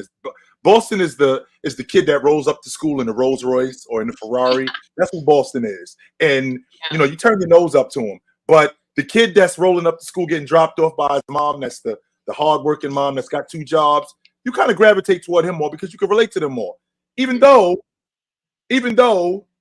those 2 guys are very much like Anthony Edwards and Jason Tatum are very similar in that aspect. But the fact that he played for Boston, it's like he plays for the riches, and Minnesota is one of these teams that you don't really pay a lot of attention to, and you shouldn't. They don't really have a lot of tradition. They've gotten bounced in the first round so many different times. So because of that, that's why he's getting treated the way he is. But I love it. Like I said, Anthony Edwards, I'm on record saying it, H. I think within the next 2 years tops, I think it's undisputed. He's the best 2 guard in the game. I think within the next 3 to 5 years tops, he's going to be the league MVP. I don't think he's going to be in the conversation, H. I think he's going to be the league MVP. Is he going to be? Do you think he's a better player than Tatum is? I don't think he is right now, but I think that we're going to have a conversation in the next 2 years, 3 years tops. I do think that we're going to have a conversation that, he might be better than this dude. I do think that. Yeah, I'm taking Ant. I'm taking Ant over. Of course you are. You're sold. I'm not a Tatum sympathizer at all. And we've seen a bigger sample size, so we have more negatives from Tatum than we do from Ant. Yeah. What is this? Ant's first time in the playoffs, or second? No, third. Oh, third. They played Nuggets last year. Memphis, and then last year Memphis. Denver. Last year they played Denver, and then this year they now are they're going up against Suns in Denver. Mm-hmm. So I just want you to know I can turn those off, but I'm keeping them on. Mm-hmm. Oh, you figured it out finally. Figured it out. All right, guys. Well, we do want to have some of you up here to air out your thoughts on the postseason, but we do have a few more things. Fluent, anything from you? Right? I want to go back. So I just want to put it out there because I know some people who are in the chat, and I just want to bring this out. So, and I know you don't see it. And I showed that clip for a reason of Ant and Jordan side by side, right? Yep. And a lot of people on social sent it to me, and they're like, "Yo, what do you think about Stephen A. Smith's, comparing Ant to Jordan?" And I said, "Hey, I get it. That's what people do, right? They take the gold standard and they compare it to that." I go, but what you have to understand is, for you to compare these 2 guys, just and this is not to become a GOAT debate. So we're not doing that. And it's not to say how great Jordan was, but it will be a little bit. If you're comparing him to Jordan, please understand what you're going to do with Ant. You're going to take Ant. You're going to give him bigger hands than Kawhi Leonard. You're going to make him a perimeter defender like Drew Holiday, but better. You're going to make him a scorer like KD, but better, and an athlete like Ja. And then you're going to start. Then you're going to add in fundamentals and footwork, and that's when you can start talking Jordan. Like, just look at how crazy that is. That you'd have to do all 5 of those things on top of Ant. So give the guy a chance. Give him a chance. I see the comparison in the sense that athletic 2-guard, right? Who's going to be the face of the league? There's absolute, and I love like Ant. I told you, pay to watch him play, right? You know this. There's very few players I'll pay to watch play. He's one of them. So I'm picking, and this is not a knock on Jason Tatum. But if I'm picking a player right now moving forward, who if I had to pick, I'm picking Ant. I'm picking Ant over Tatum. With everything now, Tatum's a better player right now, but I'm picking Ant moving forward. But everything that you just said, Tone, Jordan has been out of the league for over 20 years. Isn't this a testament to how much we really miss him? Every guy we try to make into the how Jordan. Much like, you know what's funny? I hate him, but I miss him. We do, yo. That's all it really is. That's how I'll feel about LeBron, I think. When the Lakers won Game 4, right? I was like, here we go. LeBron James is gonna be the first. He's gonna lead the Lakers to the first ever comeback from 3-0. And there's people in the comments like, hold on. I thought you're a Jordan guy. Are you a LeBron guy or a Jordan guy? Which one do you like? I'm like, guys, I don't like either one of them. Yeah. I'm not a fan of either one of them. I'm a fan of the Lakers first and foremost, then the NBA, and then I'm a fan of the truth. That's why I say the Lakers are going to come back from 3-0. I knew they weren't coming back from 3-0, but it doesn't matter. My fandom comes in first, then the NBA, then the truth about, okay, here's the truth about the players. So when I hear lies about players, I correct you. That's all. That's where do you think the whole now you're more fluent came from? It was, but anyways, okay, I digress. I do have something though. I don't know which one I want to start with though. Oh, do you guys have I just want to recap just quickly and see how we're doing. If you guys remember yours. So we had OKC in New Orleans. Mm-hmm. I picked New Orleans. Mm-hmm. Sorry, I picked OKC. Did anybody pick New Orleans? I picked New Orleans, actually. You picked New Orleans. I picked OKC, but obviously Zion being out does kind of impact that pick for you. Sure. So. Clippers and Dallas are tied 2-2. I picked Clippers, but I want Dallas to win. Mm-hmm. I picked Dallas. Okay, so I was the only one who kind of picked the Clippers and thought the Clippers were going to win. Yep. You kind of picked bets there. You picked. I picked Clippers, but I want Dallas to win. You want Dallas? Okay. Yeah. I picked. Did everybody pick Minnesota? I picked Minnesota. I did. Yeah, I don't know. Okay. I think we all picked Denver, as much as I hated doing that, but yeah. We all picked Boston. I'm pretty sure. I did. Yep. Actually, no, I'm just kidding. No, I know I did not. But I wish they'd won. And there's still hope. I was the only one who picked Orlando. Yeah. Yes, I picked Cleveland. What's that series right now? 2-2. It's 2-2. Mm-hmm. Yeah, you're right. I also believe I'm the only one who picked in the Pacers. Yeah. I don't know if Jay did. I picked Bucks. I think I damn. In my notes, I had you picking the Bucks, but we've had so many conversations. Who knows? Yeah. I think I did pick the Bucks, Tone. I did. I think I picked Milwaukee to win that. That was also assuming Dame and Giannis were going to be out. Yeah. I think I picked Milwaukee to win that. I look pretty smart right now. The only one that I tanked on, because both of you picked New York. Yeah. And I think I was the only one who I thought the Sixers with Embiid coming back and Talk to me about, we kind of haven't addressed the East at all. It's been, they're good series, but it's not like the West. Western Conference series are always a lot better. But Did you see the game with Embiid and him stomping and all the aggressiveness? Thoughts on the Sixers? I mean, what is the case next season? Is Joel Embiid, is he a possible guy on the trade market? I mean, could we see him go to the Western Conference? Well, Or do they run it back another year? I don't. Joel Embiid said that he says he's got another 7 or 8 more years. I think he's bugging out if he thinks he's going to play 7 or 8 more years. No way he's holding up for 7 or 8 more years. Max. I do not see that. I do not see that happening. I don't. No. So with that being said, Joel Embiid is damaged goods. He's still one of the arguably the 5-6 best players in the game. But this is the 3rd year in a row that he's been hurt in the playoffs. This will be the 2nd year in a row that they've been out early. I mean, they're actually going backwards, Stone. They lost in the semifinals last year. This year, now they lose in the first round they lose in the first round because they're currently in a dogfight with the Knicks. It's 2 minutes and they're down by 1. So this team, the way it's constructed, is constructed around everything. Everything that they do is constructed around Joel Embiid. Well, if my team is constructed around a guy who can't hold up, that's a recipe for disaster. Because you see what's going on right now. This team can't really win without Joel Embiid doing and being everything for them.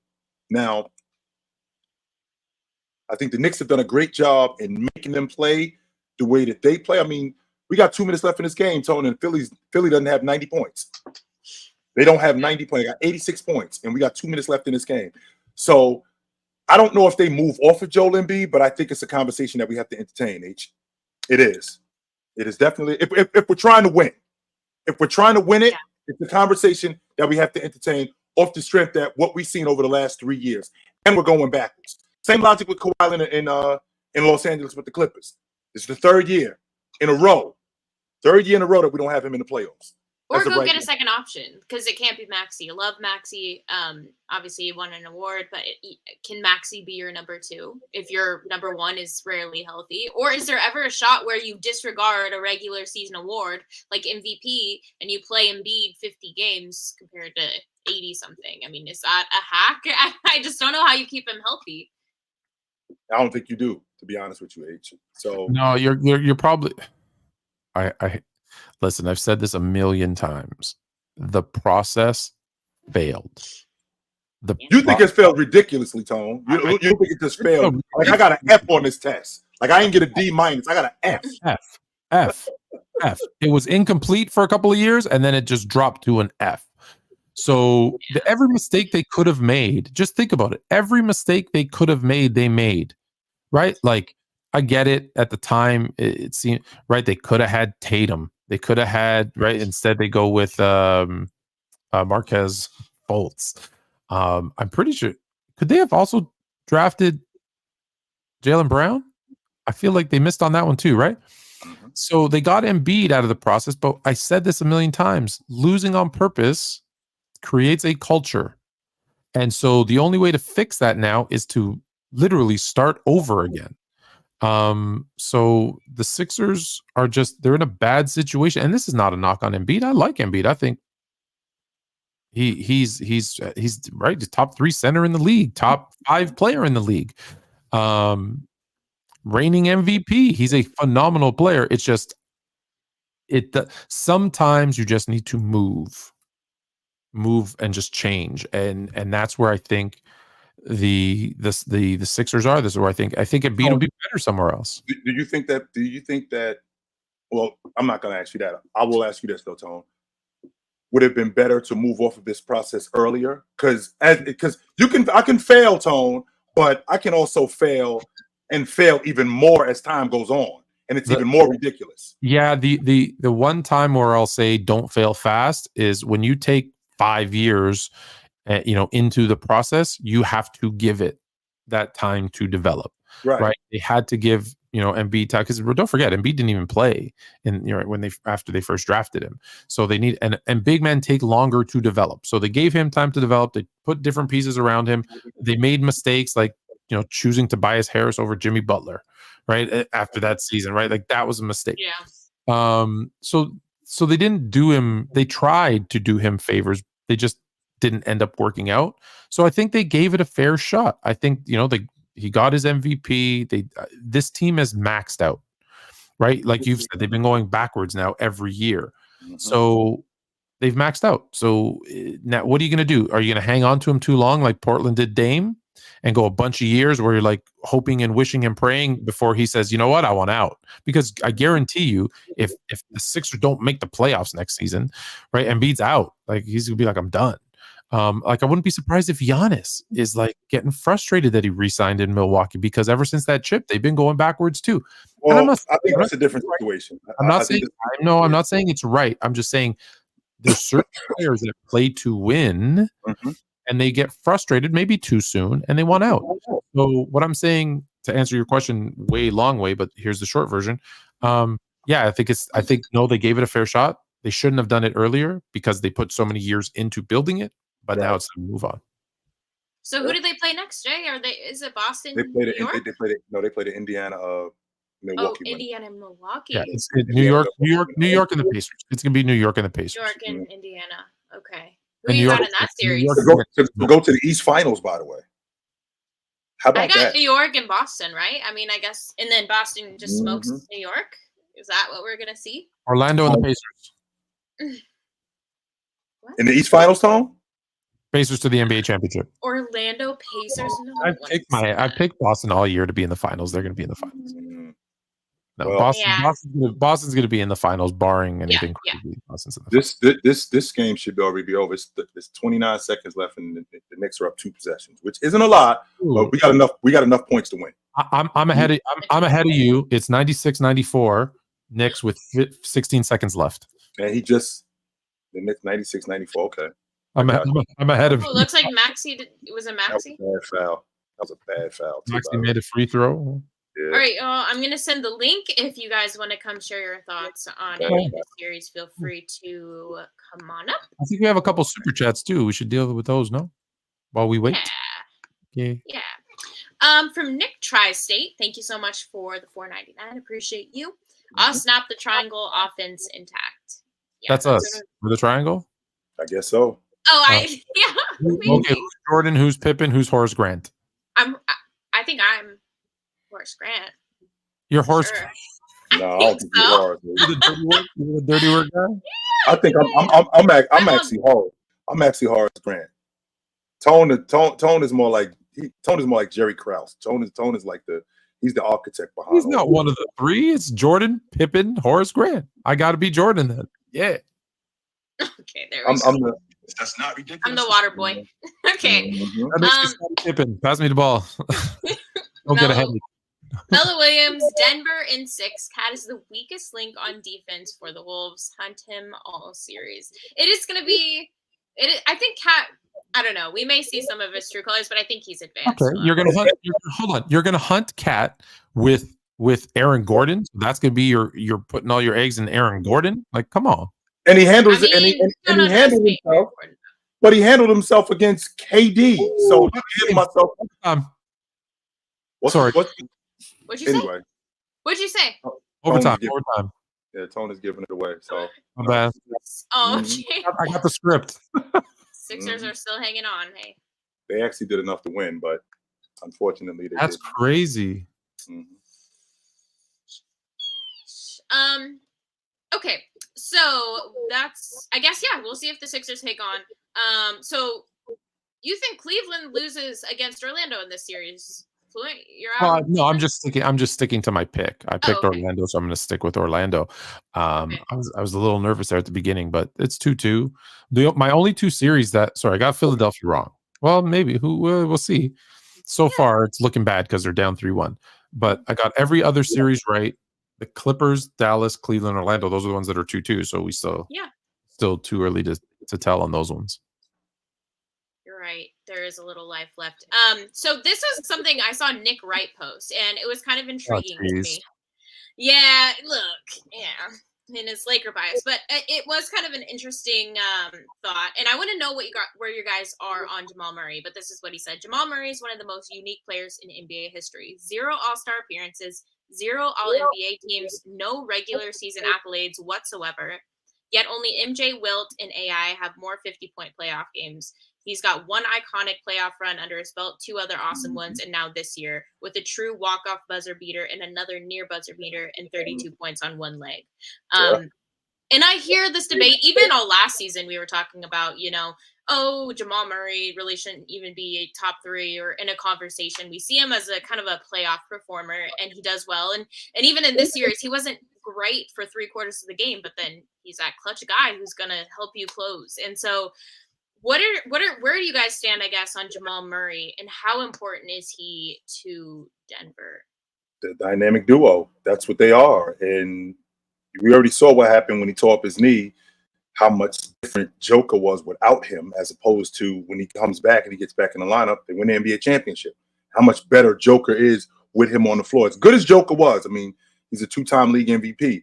But with Jamal Murray on the floor, that dynamic between those two is way different, because Jamal Murray, with the money mid-range game that he has, the fact that I think he's one of the, I don't know if I can name 10 better tough shot makers in the game than him today. When I think about guys who can make tough shots, I don't know if I can name 10 better than Jamal Murray. And the fact that Joker has that, that's a dynamic that not a lot of guys have, not a lot of teams have. And as good as Jamal Murray is, like the stuff that Nick Wright talked about, the reason why these guys are great is because they're consistent. Like you talk about, Jamal Murray is a playoff guy. He gets busy in the playoffs. But the fact that he got hurt, tore his knee up, and basically missed a season and a half. Last year, he came back and they won the NBA championship. And I think last year was a prove-it year, just to prove that he could hold up. I don't think anybody envisioned him doing what he was doing in the playoffs, because I know I didn't. And then this year, he was kind of in and out of the lineup, but he still was doing work. But in terms of him being consistently great throughout the season, I mean, he hasn't done that. But when we see him do work in the playoffs, we automatically talk about him like we talk about the best players in the game, because we've seen him do it in the postseason. Even though the regular season does matter when you're being being awesome. The thing about, listen, every great player needs a number 2. And I challenged people, and no one's been able to do this. Find me a team that has won when their number 2 is out.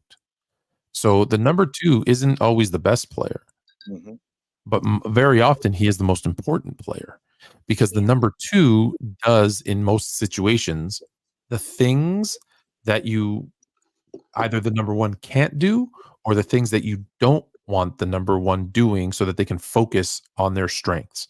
So Joker does Joker. Yogurt. I'm going to start calling him Yogurt. Yogurt. Joker does a lot of things. But he can't do those things if he doesn't have a Jamal Murray to do other things, right? Joker's not driving to the basket and making acrobatic shots. Joker can't kick it out to himself to hit a shot. And those are the things that Murray brings. Like, he brings that timely scoring, that intensity, those things that complement what he does, right? And that's why he's so important. The other thing is, people don't give him credit for what a smart player he is. And let me give you an example. In game, I want to say game 1, he couldn't hit water from a boat, right? His 3-point shooting was off. But what did you see? And this is why I tell kids, practice this. What did you see him doing the last couple of minutes? Pump fake the 3, take a dribble or 2 in, mid-range, bang, mid-range, bang, mid-range, bang. What was the game winner? Caught it coming left, right, mid-range over Anthony Davis, game winner. In the playoffs, teams are focused on your strengths, and they're going to do things. And sometimes you're just going to have a bad night, but typically they're going to do things to make what you do best uncomfortable. So they're like, yo, we're not going to let Jamal Murray kill us from 3. Right. Yeah. So Jamal Murray said, okay, that's not working. Let me do something else. This is my biggest beef with Tatum, to kind of bring it back around to Tatum for a second. Tatum falls in love with 3. He'll just keep shooting that damn 3. No, come and shoot. Hit your mid-range, because he's got a money mid-range. Yes, he does. Yeah, it He does. stays away from it. So that is a high basketball IQ to say, hey, I want to do this. it's not working or they're not letting me do it, I'm gonna go do something else. What's up, Emma? And so that's why I say those are the things that complement what Joker does. And Jay said all the other stuff about, you saw the difference between how he played with and without him. That's what you need, that guy. So Jamal Murray, whether he's ever going to be a top 5 at his position, I don't know, because he's really not built to be that regular season, take a lot of shots, right? Because that's what we like when you look at the guys that are going to make the all. He's not good enough defensively to be all defense. He's not good enough in the sense that he doesn't take enough shots to be, because that's not how the team is built for him to take enough shots to score enough for him to be an all NBA player. Yeah, it's not his role. And he says, you know what? That's fine. I'll just show up in the playoffs. And there are just, and that for me, I'm happy with that. I'm happy with that. So he'll never make the all NBA team. He'll never make the all defensive team. He might make an all-star, maybe, but probably not. But he might be the best player never to make an all-star team. He might be. He might be real. He might be that guy. You're gonna watch basketball, because if you looked at it from the outside, you'd be like, "Who the hell's Jamal Murray?" But if you watch basketball, you're like, "Oh, I know who Jamal Murray is." Yeah, he's the type of guy that his name's gonna get lost as history goes on, and they talk about Jokic, but they're Jamal Murray who. But we're gonna have to carry that on, because we like, how many guys are there that you guys talk about all the time? You're like, you didn't see how he added to the team, but nobody considers him as anything. Yeah, there's guys that you didn't know were played like integral roles in winning games, because you see them in a certain light, whether it be their accolades, whether it be the way that they looked, the way that they played, or guys that were on teams that just had no business winning, and they didn't. You know, like your favorite player, right? Like Dominique Wilkins will go down in history as a forgotten soul. But dude, if you watch Dominique play, Dominique could do everything. It was awesome.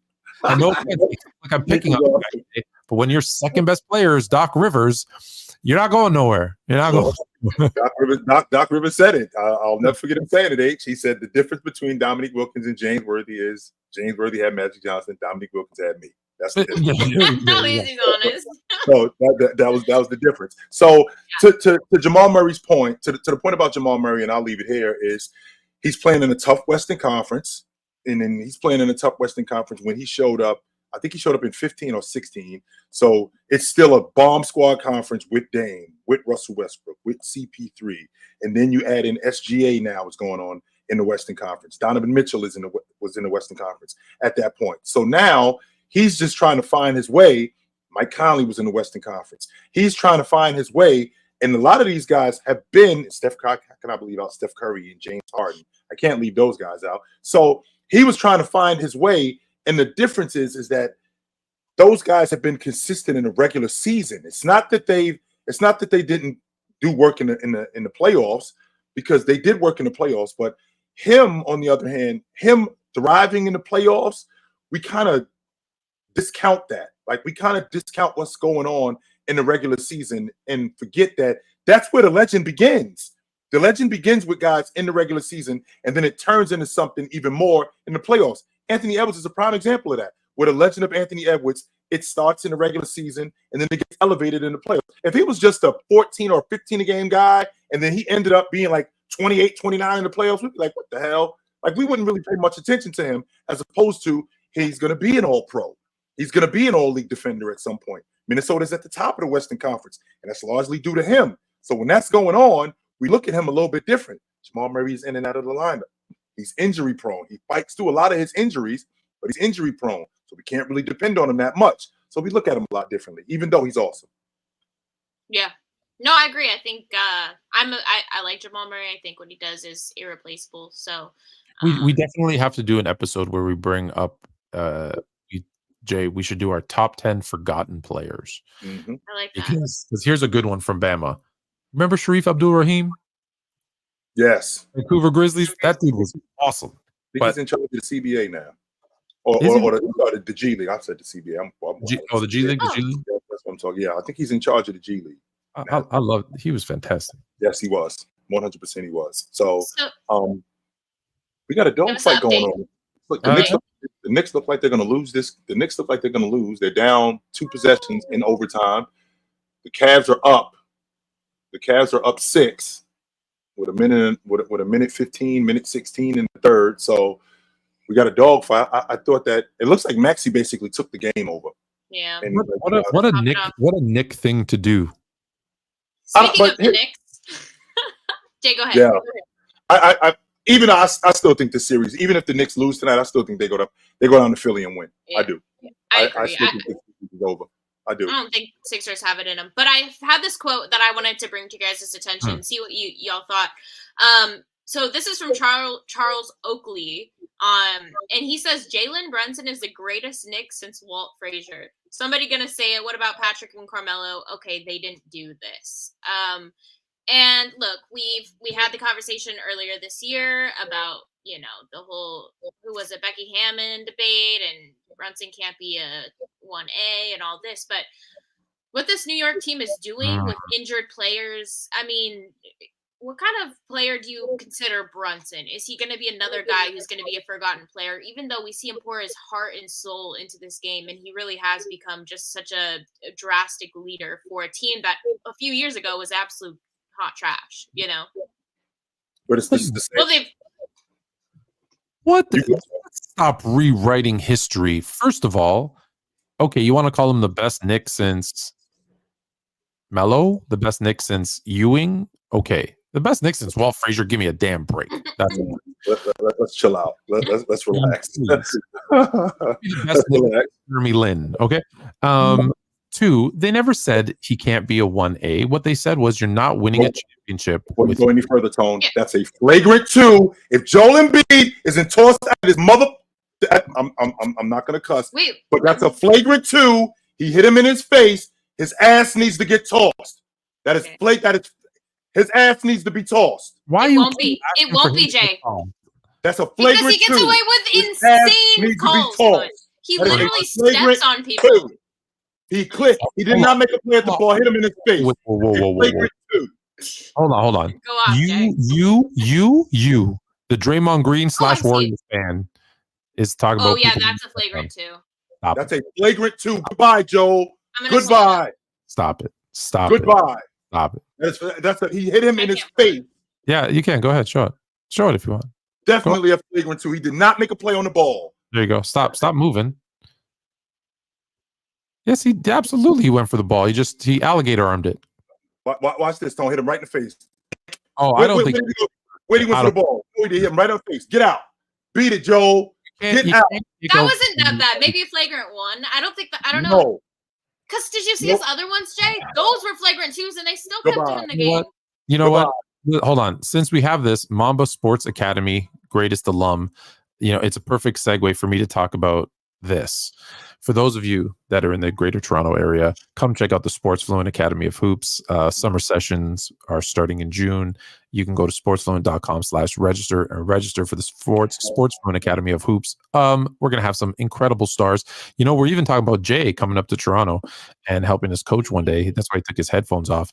We're going to find him up here. So check out the Sports Fluent Academy of Hoops, sportsfluent.com/register. Okay, yes, sorry, go ahead. I like that I can just plug anything I want whenever I want. I love this. So back to Jaylen Brown. So Jaylen Brown, what they said was he is too small to lead a team to a championship, and he is. Yeah. And Jaylen Brunson, is going to be a forgotten soul. He is going to be a forgotten soul. Because for the Knicks to win, they're going to need to bring in someone who's better. He needs to be the 2 on that team, the second option on that team. And so they're not going to win. And guys who don't win, unless you do something exceptional, if you don't win, you are forgotten. Like, name me a guy who never won that it hasn't been forgotten. Charles Barkley. That's only because he's on TV 3 times a week and people make fun of him. They talk about what he does on TV. They don't talk about his game. CP3. His game is forgotten. No, CP3, once he retires, no one's going to remember CP3. Come on. Not. Really? Not. Not like he should. Not like he should. Not like he should be thought of, right? Not like that. Just go down the list. Like, there's so many great players that, and who said it? There was a player, I wish I could remember who he was, who said this. He goes, with the exception, right, of like the Jordans, the LeBrons of the world, unless you won a lot, you're going to be forgotten. So again, and this is, everyone in New York's going to hate me, but this is not a knock on Jalen Brunson. It's just the reality of where we are in the world.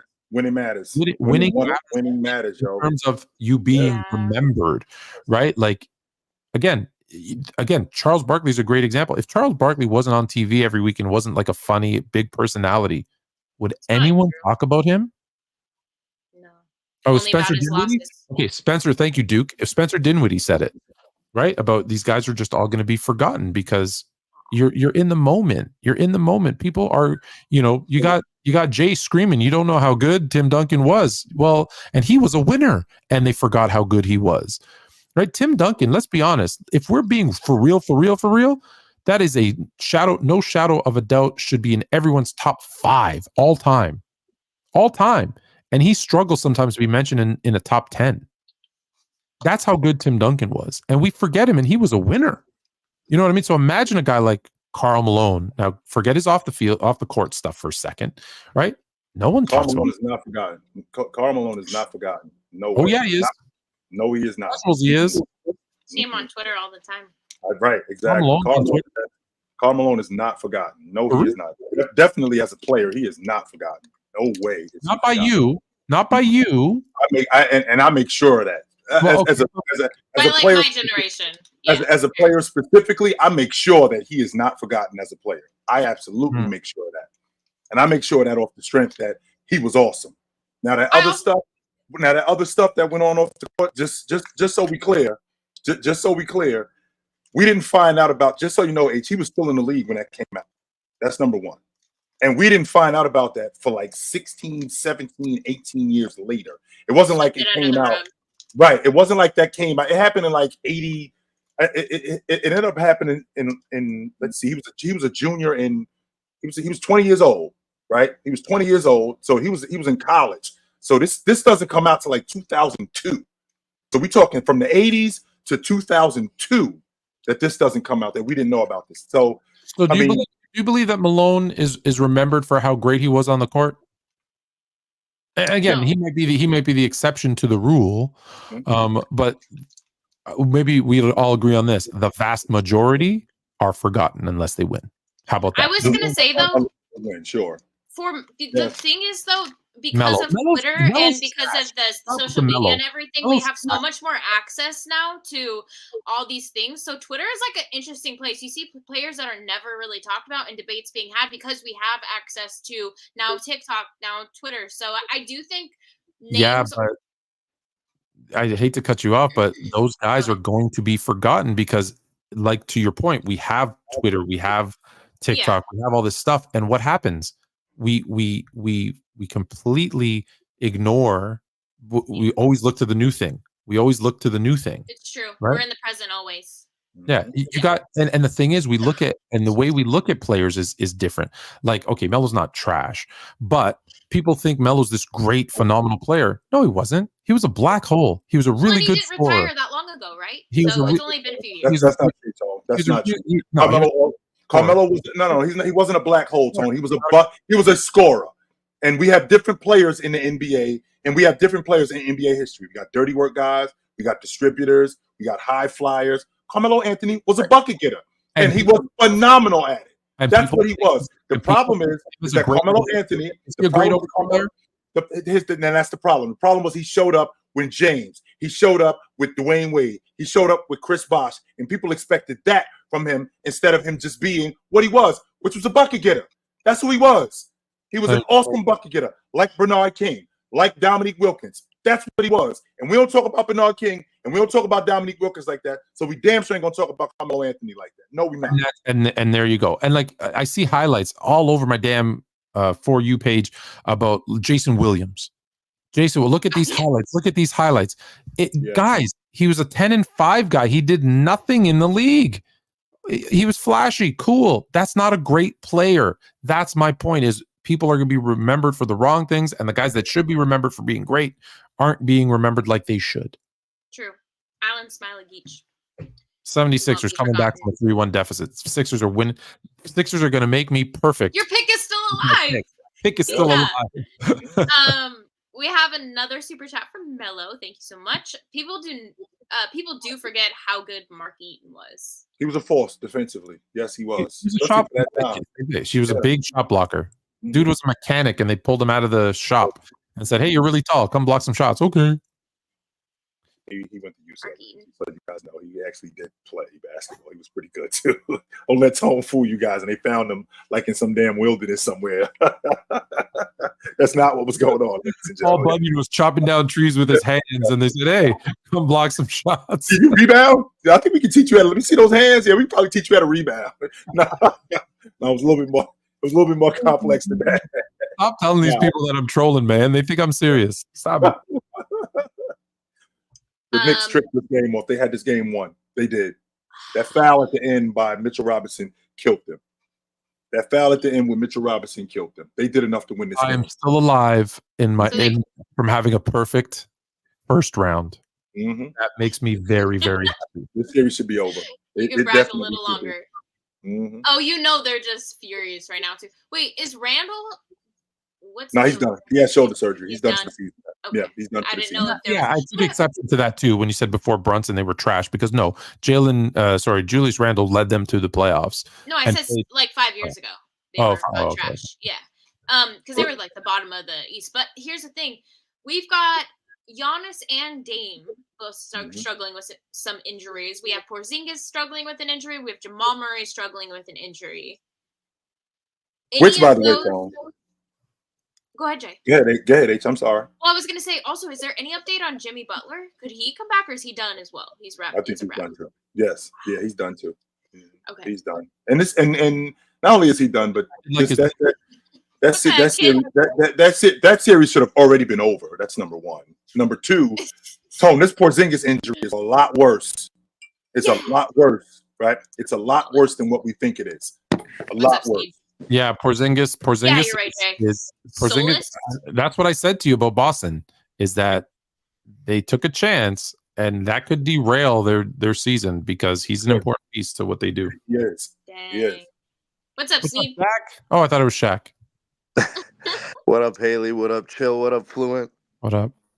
Shaq always surprises us and just jumps on, so. You never know. Would he use his own profile picture though for Oh, himself? remember that time we were sitting there having a conversation and I was talking about him? He's like, oh, there he is. Shut up, yeah. Showed up. What's your thoughts, Sneed? On we only have a few more minutes, but go ahead and drop what you got. I was just gonna say, to Fluent's point, he's gonna be right most of the time on that about those players that don't win. Yeah. I thought about Allen Iverson though, because he was kind of like a cultural icon. Right. Yeah, so, that's an exception because of that. Absolutely. Yeah, yes. Exactly. So I thought of that, and that's really the only way you can get that stuff to stick. There's got to be something else, right? Or else they kind of drift off into obscurity for reasons other than basketball or whatever. But that was really all I could come up with, and